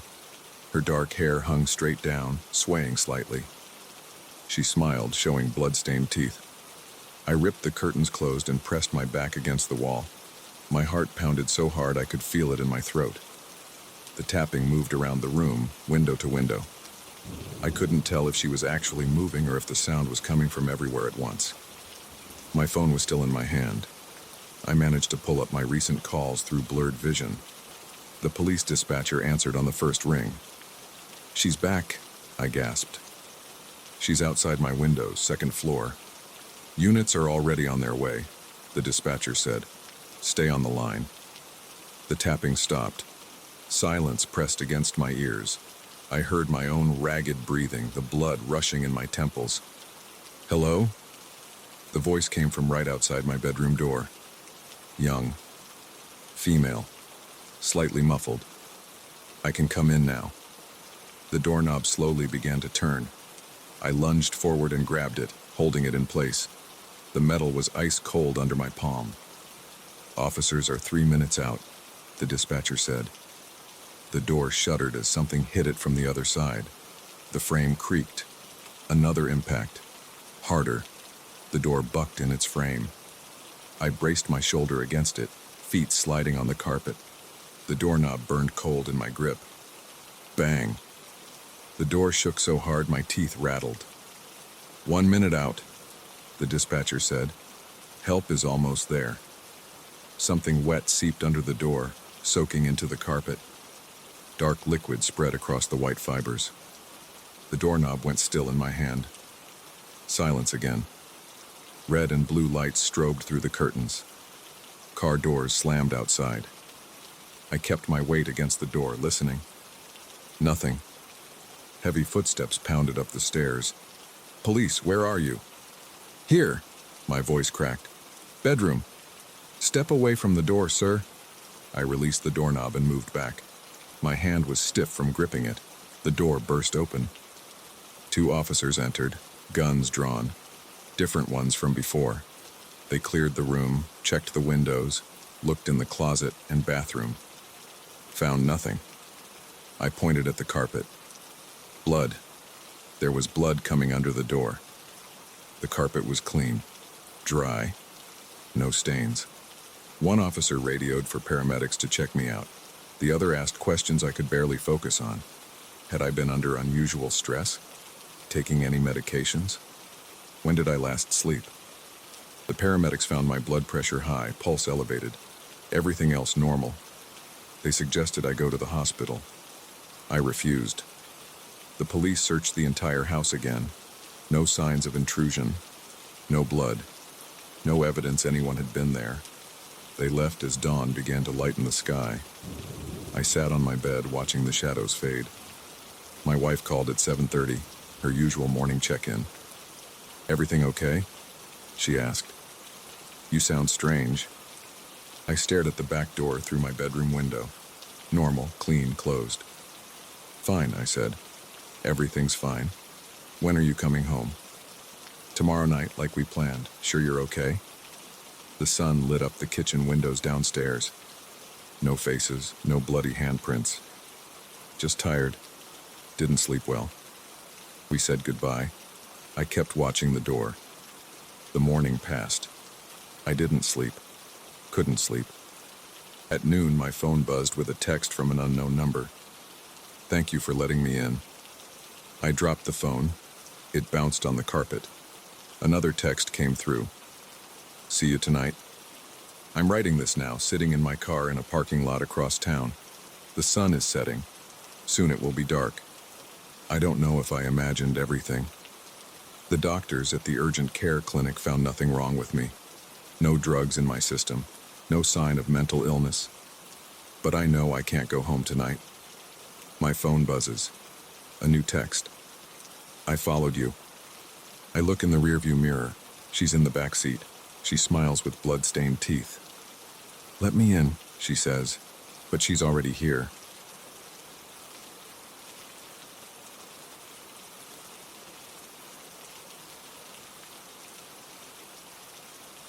The first message appeared 3 weeks ago. 6 words scratched into the steam on my bathroom mirror. "You need to lock your windows." I hadn't written them. I live alone on the 12th floor. I stood there dripping wet, towel around my waist, staring at those words until the steam started to fade. My heart pounded against my ribs. I reached out and wiped them away with my palm, leaving streaks on the glass. Then I checked every window in my apartment. They were all locked. Like always. I never opened them. I hate heights. I tried to forget about it. Weird condensation patterns, I told myself. My eyes playing tricks. But the next morning, after my shower, new words appeared.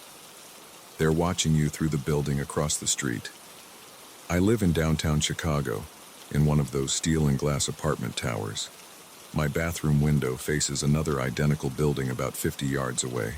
Hundreds of windows, hundreds of apartments. I'd never paid much attention to them before. That morning, I called in sick to work. I spent hours watching the building across the street through my binoculars, trying to spot anyone suspicious. All I saw were office workers at their computers, cleaning staff moving between rooms, a few elderly residents watering plants on their balconies. Normal city life. The messages kept coming. Every morning, right after my shower, different words would appear in the steam. "Check your phone for spyware." "They know about the money." "Don't trust the building manager." I started taking photos of each message before wiping them away. I installed security cameras in every room. I changed all my passwords. I bought blackout curtains and kept them closed day and night. I stopped sleeping more than 2 or 3 hours at a time. The thing is, I don't have any money worth stealing. I work in IT support, make decent money but nothing special. My savings account barely breaks 5 figures. I've never done anything illegal or suspicious. I'm just a regular guy who likes video games and pizza and watching baseball. Last week, the messages got personal. "We know what happened to your sister Jenny." I dropped my towel when I read that one. Jenny disappeared 15 years ago, when she was 16 and I was 14. We never found out what happened to her. The police investigation went nowhere. My parents divorced over it. I haven't spoken to either of them in years. I wiped that message away so hard I cracked the mirror. 7 years of bad luck, but I already felt cursed. That night, I took apart my bathroom mirror, checking for hidden devices or cameras. Nothing. Just a normal mirror mounted on normal drywall. The next morning, "Ask your father about July 15th, 2009. July 15th, 2009, the day Jenny disappeared. I remember every detail of that day. The humid summer air, the sound of cicadas, Jenny arguing with our father at breakfast about staying out late the night before, her stomping up to her room, me playing video games in the basement. When I came up for dinner, she was gone. Her bed was made. Her phone was on her desk, powered off. No note, no signs of struggle. Just gone. I hadn't talked to my father since I moved out at 18, but that message got to me. I called him that night, hands shaking as I dialed his number. It went to voicemail. I tried again the next morning. Voicemail again. I looked him up online and discovered he'd moved to Florida 5 years ago. His current address was listed as a retirement community in Tampa. The messages continued. He's not in Florida. Check the basement of your old house. The police never found the right evidence. I took a week off work. Told my boss I had mono. I drove 6 hours to my hometown in Michigan, past rows of identical subdivisions until I reached the street where I grew up. The house looked smaller than I remembered. Different color siding, new windows, a basketball hoop in the driveway. A woman answered when I knocked, mid-40s, wearing yoga pants and holding a cup of coffee. I explained I used to live there, made up a story about writing a memoir, asked if I could see the basement for old time's sake. She looked suspicious but agreed when I offered her $100. The basement had been finished. New carpet, recessed lighting, a home theater setup. No sign of the bare concrete floors and exposed pipes I remembered. I asked if they'd done any major renovations. The woman said no. It was like this when they bought the place 8 years ago. That night in my hotel room, I researched the previous owners. The house had been sold 4 times since my family moved out. Building permits showed no major structural work. I was about to give up when I found something interesting. A news article from 2010 about a serial killer in northern Michigan. He'd buried his victims in the basements of homes he'd renovated through his construction business. My hands were shaking so bad I could barely hold my phone. I Googled the killer's name along with my old address. Nothing came up. But when I searched for his mugshot, my heart stopped. He looked exactly like my father. The next morning's message, "Now you're getting closer." I drove back to Chicago in a daze, pushing 90 on the interstate. My mind raced with possibilities. Was my father the killer? Did he know something about Jenny's disappearance? Was someone trying to tell me something or just messing with my head? When I got home, I found my apartment door unlocked. I never leave it unlocked. I stood in the hallway for 10 minutes, heart pounding, before working up the courage to go inside. Nothing was missing or disturbed, but there was a fresh message on the bathroom mirror, even though I hadn't showered. Check your email. I opened my laptop with trembling fingers. One new message sent from an account I didn't recognize. The subject line was, Jenny. The body contained only an address in Gary, Indiana, and today's date. I'm writing this now from my car, parked outside an abandoned warehouse in Gary. The address from the email. It's almost midnight. My palms are sweating on the steering wheel. My phone shows no signal. The street is empty except for a stray dog picking through garbage nearby. I've been sitting here for 2 hours trying to work up the courage to go inside. I bought a gun yesterday, a Glock 19. It's sitting on the passenger seat. I've never fired a gun before. My hands shake every time I touch it. A light just came on inside the warehouse. 2nd floor, 1 window. A silhouette moved past it. I can't tell if it's a man or a woman. My phone buzzed. New text message from an unknown number. She's waiting for you. I'm going in. I have to know. The gun is heavy in my jacket pocket. My footsteps echo on the cracked pavement as I approach the warehouse door. It's slightly ajar, rusty hinges creaking in the wind. The 1st floor is one huge room, empty except for broken pallets and graffiti-covered walls. Moonlight streams through broken windows. The air smells like mold and rat droppings. A metal staircase leads to the 2nd floor. Each step groans under my weight. My breathing sounds too loud in the silence. At the top of the stairs, a long hallway stretches into darkness. One door is open at the far end, yellow light spilling out. I grip the gun tighter, trying to remember what I learned from YouTube videos about proper stance and trigger discipline. My feet move forward on their own, 20 yards, 10 yards, 5. I reach the doorway. The room beyond is small, maybe 15 by 15 feet. Bare concrete walls, a single light bulb hanging from the ceiling, and sitting in a metal folding chair in the center of the room, Jenny. She looks exactly the same as she did 15 years ago, 16 years old. Long brown hair, wearing the same Green Day t-shirt and ripped jeans she had on the day she disappeared. She's transparent, like a projection or a hologram. I can see the wall through her body. "Hi, little brother," she says. Her voice sounds distant, like it's coming through water. "I've been trying to reach you." I drop the gun.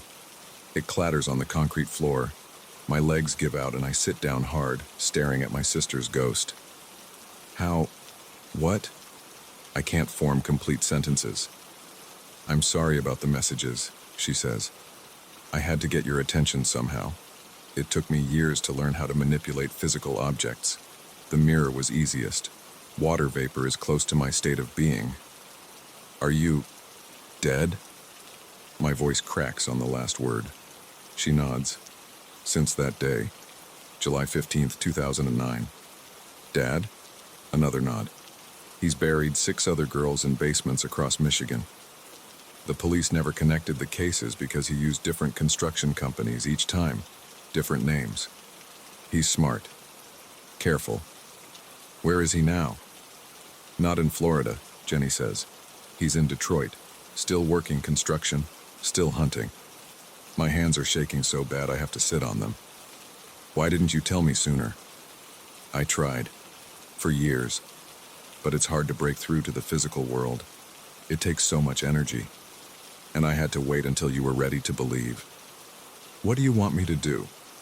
"Stop him," Jenny says. Her image flickers like a bad TV signal. "I can show you where the bodies are buried, where to find the evidence. But you have to help me. Help us. We can't rest until he's stopped." I pick up the gun. It feels heavier now, more real. "Tell me everything." Jenny's ghost tells me about the other girls, their names, their stories, how our father gained their trust, how he killed them, where he buried them. She gives me addresses, dates, details only the killer would know. I take notes on my phone, hands steadier now. This is real. This is happening. My sister's ghost is giving me evidence to catch a serial killer. Our father. "I have to go," Jenny says. Her image is fading. "It takes too much energy to maintain this form, but I'll keep leaving you messages. Follow them. And Marcus?" "Yeah? Be careful. He knows you're looking into him now. He's watching you too."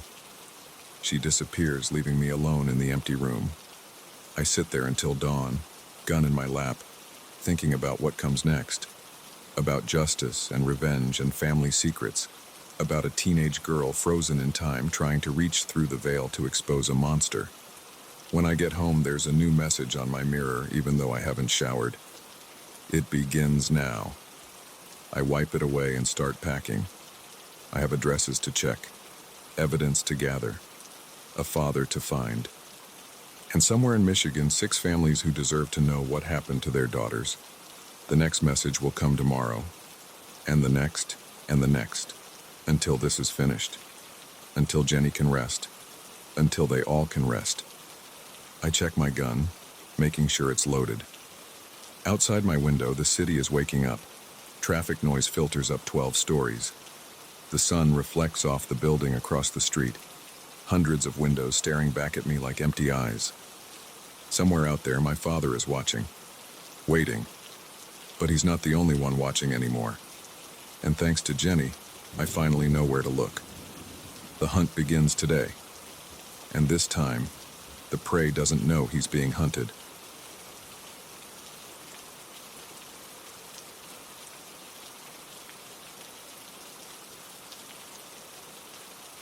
The thuds above my head made the ceiling lamp sway. I sat up straight in my armchair, my TV remote dropping to the floor. The footsteps moved across my roof with deliberate, heavy steps. Someone was up there. I live alone in a single-story house on the outskirts of Portland. The nearest neighbor is half a mile away. The wind howled outside, rattling my windows, but those sounds weren't wind. I know what wind sounds like on my roof after 15 years in this house. My hands gripped the arms of my chair as another thud came from above. The steps moved toward the back of the house where my ladder leans against the wall. I always keep it there for cleaning the gutters. My throat went dry. The clock on the wall showed 11:47 p.m. I stood up, my legs shaky. The hardwood floor creaked under my feet as I walked to the kitchen. My fingers wrapped around the handle of my largest knife, a 10-inch chef's knife I use for cutting meat. The steel felt cold and solid in my palm. The wind whipped harder outside, making the trees scrape against my windows. But above that, I heard it, the distinct sound of my ladder scraping against the house siding. Someone was using it. My heart pounded against my ribs. Sweat made my t-shirt stick to my back despite the cold. I had two choices: call the police and wait, or check it out myself. The closest station was 20 minutes away. By then, whoever was up there could be gone, or inside my house. I walked to my back door, each step careful and silent on the floor. The knife handle was slippery in my sweating palm. I wiped my hand on my jeans and gripped it tighter. My other hand found the flashlight I keep by the door. The back porch light cast yellow squares on my lawn through the window. The ladder's shadow stretched across the grass, tilted at an angle against my roof. No other shadows moved. I pressed my ear against the door. The wind rushed past, but I couldn't hear footsteps anymore. My jaw clenched so tight it hurt.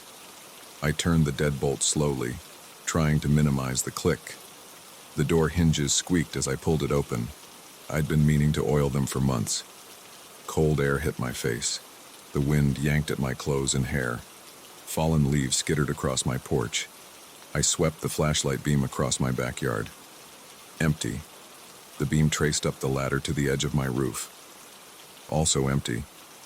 My throat tightened as I stepped onto the porch. The wooden boards felt ice cold through my socks. I hadn't even thought to put on shoes. The ladder rattled against the house in the wind. I moved the flashlight beam back and forth across the roof's edge. Nothing moved up there. The rational part of my brain said to go back inside, call the police, wait safely. But my feet carried me forward. The first rung of the ladder was freezing against my hands as I set down the flashlight and knife. I couldn't climb with both. After a moment's hesitation, I picked up the knife again. I could come back for the light. The ladder shook with each step as I climbed. Wind pushed against my back. My socks slipped on the metal rungs. Halfway up, I stopped and listened. Just the wind. No footsteps. No voices. Maybe I'd imagined the whole thing. My head cleared the roof's edge. In the dark, the shingles looked like rows of scales. The wind was stronger up here, trying to push me off the ladder. I grabbed the gutter to steady myself. The metal dented under my grip. I pulled myself onto the roof, moving slow and careful. The shingles scraped my palms and knees as I crawled up the slope. At the peak, I straddled the ridge and looked around. The knife's blade reflected the distant streetlight. My roof has two main sections that meet in the middle. From this height, I could see my whole yard, my driveway, the empty road beyond. The wind rippled through the trees. A neighbor's porch light glowed through the forest. Everything looked normal. I turned to check the other side of the roof. That's when I saw it. Near the chimney, a dark shape lay on the shingles. My chest went tight. I started crawling toward it, the knife extended in front of me. As I got closer, I could make out more detail. It was a backpack, black or dark blue, medium-sized, the kind you'd use for hiking or camping. It wasn't mine. I'd never seen it before. My hands shook as I reached for the bag. The zipper was partially open. Inside, I felt something hard and rectangular. I pulled it out, a laptop computer, new and expensive looking. Also not mine. The wind gusted hard, almost knocking me over. I grabbed the chimney to steady myself. My sock feet slipped on the shingles. The knife clattered against the roof and started sliding. I lunged and caught it before it could fall off the edge. That's when I heard the crunch of gravel in my driveway. I pressed myself flat against the roof, heart hammering. Footsteps approached my house. Multiple sets. They weren't trying to be quiet anymore. A beam of light swept across my front yard. Then another. Flashlights. Male voices carried on the wind. The signal's still coming from here. Check around back. He has to be close. I lay completely still, barely breathing. The beams of light moved toward my backyard. They'd find the ladder. They'd know someone was up here. I looked at the laptop in my hands. A small LED blinked on its surface. Some kind of tracking device. I was holding stolen property, and the thieves had come back for it. My mind raced.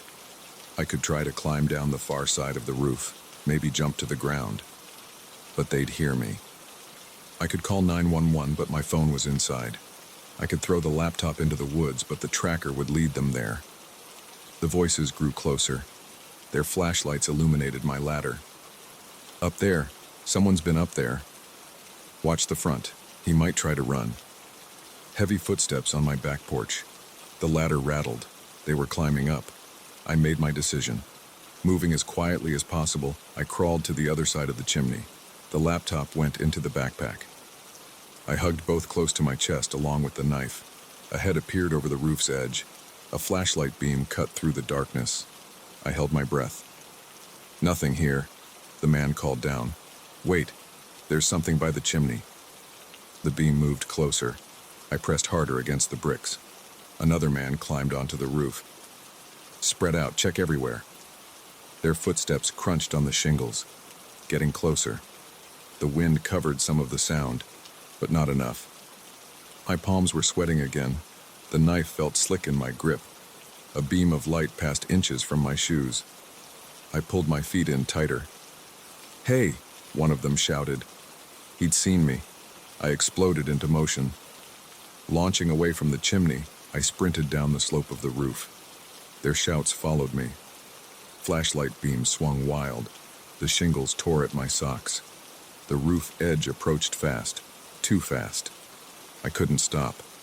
I hugged the backpack to my chest and jumped. The fall lasted forever and no time at all. The ground rushed up. I hit the grass hard, rolling to absorb the impact. Pain shot through my shoulder and hip, but I was moving, running, before my brain could process the landing. Shouts behind me, running footsteps. I sprinted across my backyard toward the trees. Branches whipped my face. Rocks and sticks stabbed my feet through my shredded socks. A flashlight beam caught me. A gunshot cracked through the night. Bark exploded from a tree trunk beside my head. I ran harder, deeper into the woods. The ground sloped down toward the creek that runs behind my property. The backpack bounced against my ribs with each step. The knife was still somehow in my hand. More shots, more shouting, but farther away now. The trees were thicker here, harder to follow someone through. I knew these woods. I'd walked them for years. They didn't. I splashed through the creek, the icy water soaking my feet. Up the far bank, through more trees. My lungs burned, my legs trembled, but I kept running. After what felt like hours, I stopped to listen. Nothing but wind in the trees. No flashlights, no footsteps, no voices. I was about a mile from my house, near the highway. My whole body shook from adrenaline and cold. My shoulder throbbed where I'd landed. My feet were bleeding. Looking inside the backpack again, I found more than just the laptop. There was a thick envelope full of cash, a handgun, a small bag of diamonds, and a USB drive labeled evidence. I knew I should go to the police, but something made me hesitate. Those men had been willing to kill over what was in this bag. They'd tracked it to my house. They knew where I lived. Instead, I started walking toward town. I needed to find somewhere safe, somewhere to look through what I'd found, somewhere to figure out exactly what I'd stumbled into. The wind followed me down the dark highway. Every passing car made me flinch, expecting flashlights and gunshots, but none came. I'd escaped, for now. But as I walked, One thought kept circling in my mind. Those footsteps on my roof hadn't been a random incident. Someone had deliberately hidden this bag there. My house had been chosen. The question was, why? My feet carried me forward through the night as I gripped the knife and backpack. The wind grew colder, and somewhere behind me I knew they were still searching. This wasn't over. It was just beginning. The lights of town grew closer with each step. I needed answers. I needed help. But most of all, I needed to survive long enough to figure out what I'd found on my roof that windy night, and why it was worth killing for. My socks were completely destroyed now, my feet numb from cold and cuts. But I kept walking. The weight of the backpack felt heavier with each step, filled with secrets I didn't understand. Not yet. Dawn was still hours away. A long night stretched ahead of me. And somewhere in that darkness, men with guns were hunting for what I carried. I touched the USB drive through the backpack's fabric. Evidence of what? The cash and diamonds hinted at something big. Something dangerous. I'd been dragged into someone else's criminal world, all because of footsteps on my roof. A semi-truck roared past on the highway, its wake buffeting me with wind and road grit. I pulled deeper into the shadows of the roadside trees. 3 more miles to town, to people, to relative safety. My shoulder screamed with each step.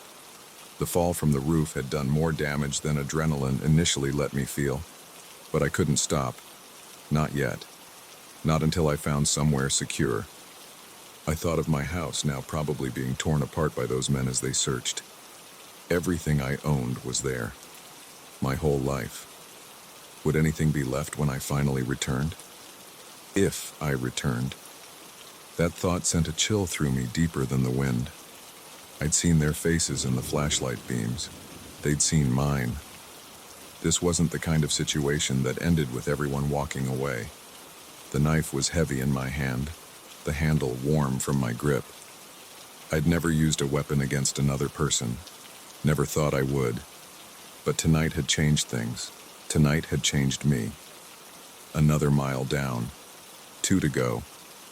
My legs moved mechanically now, running on fumes and fear. The first hint of pre-dawn gray touched the eastern sky. I'd been moving for hours. A car slowed as it passed. I ducked behind a tree until it was gone. Friend or foe? Impossible to know. Trust had become a luxury I couldn't afford. The backpack's straps dug into my shoulders. Such a small thing to contain so much danger. Part of me wanted to throw it into the woods, go back to my normal life. But it was too late for that. I was involved now, whether I wanted to be or not. Lights appeared ahead, the outskirts of town, buildings, people, witnesses. The men with guns wouldn't be as bold here. I hoped. My feet found sidewalk instead of gravel. Street lamps cast pools of light I skirted around. A few early workers headed to their cars, wrapped in their normal lives. They didn't notice the man in torn socks carrying a knife. I needed somewhere to rest, to think, to examine what I'd found. But where? Hotels required ID. Friends would be checked. I had no cash except what was in the backpack, and I couldn't use that. A 24-hour diner appeared ahead. Light spilled from its windows onto the empty street.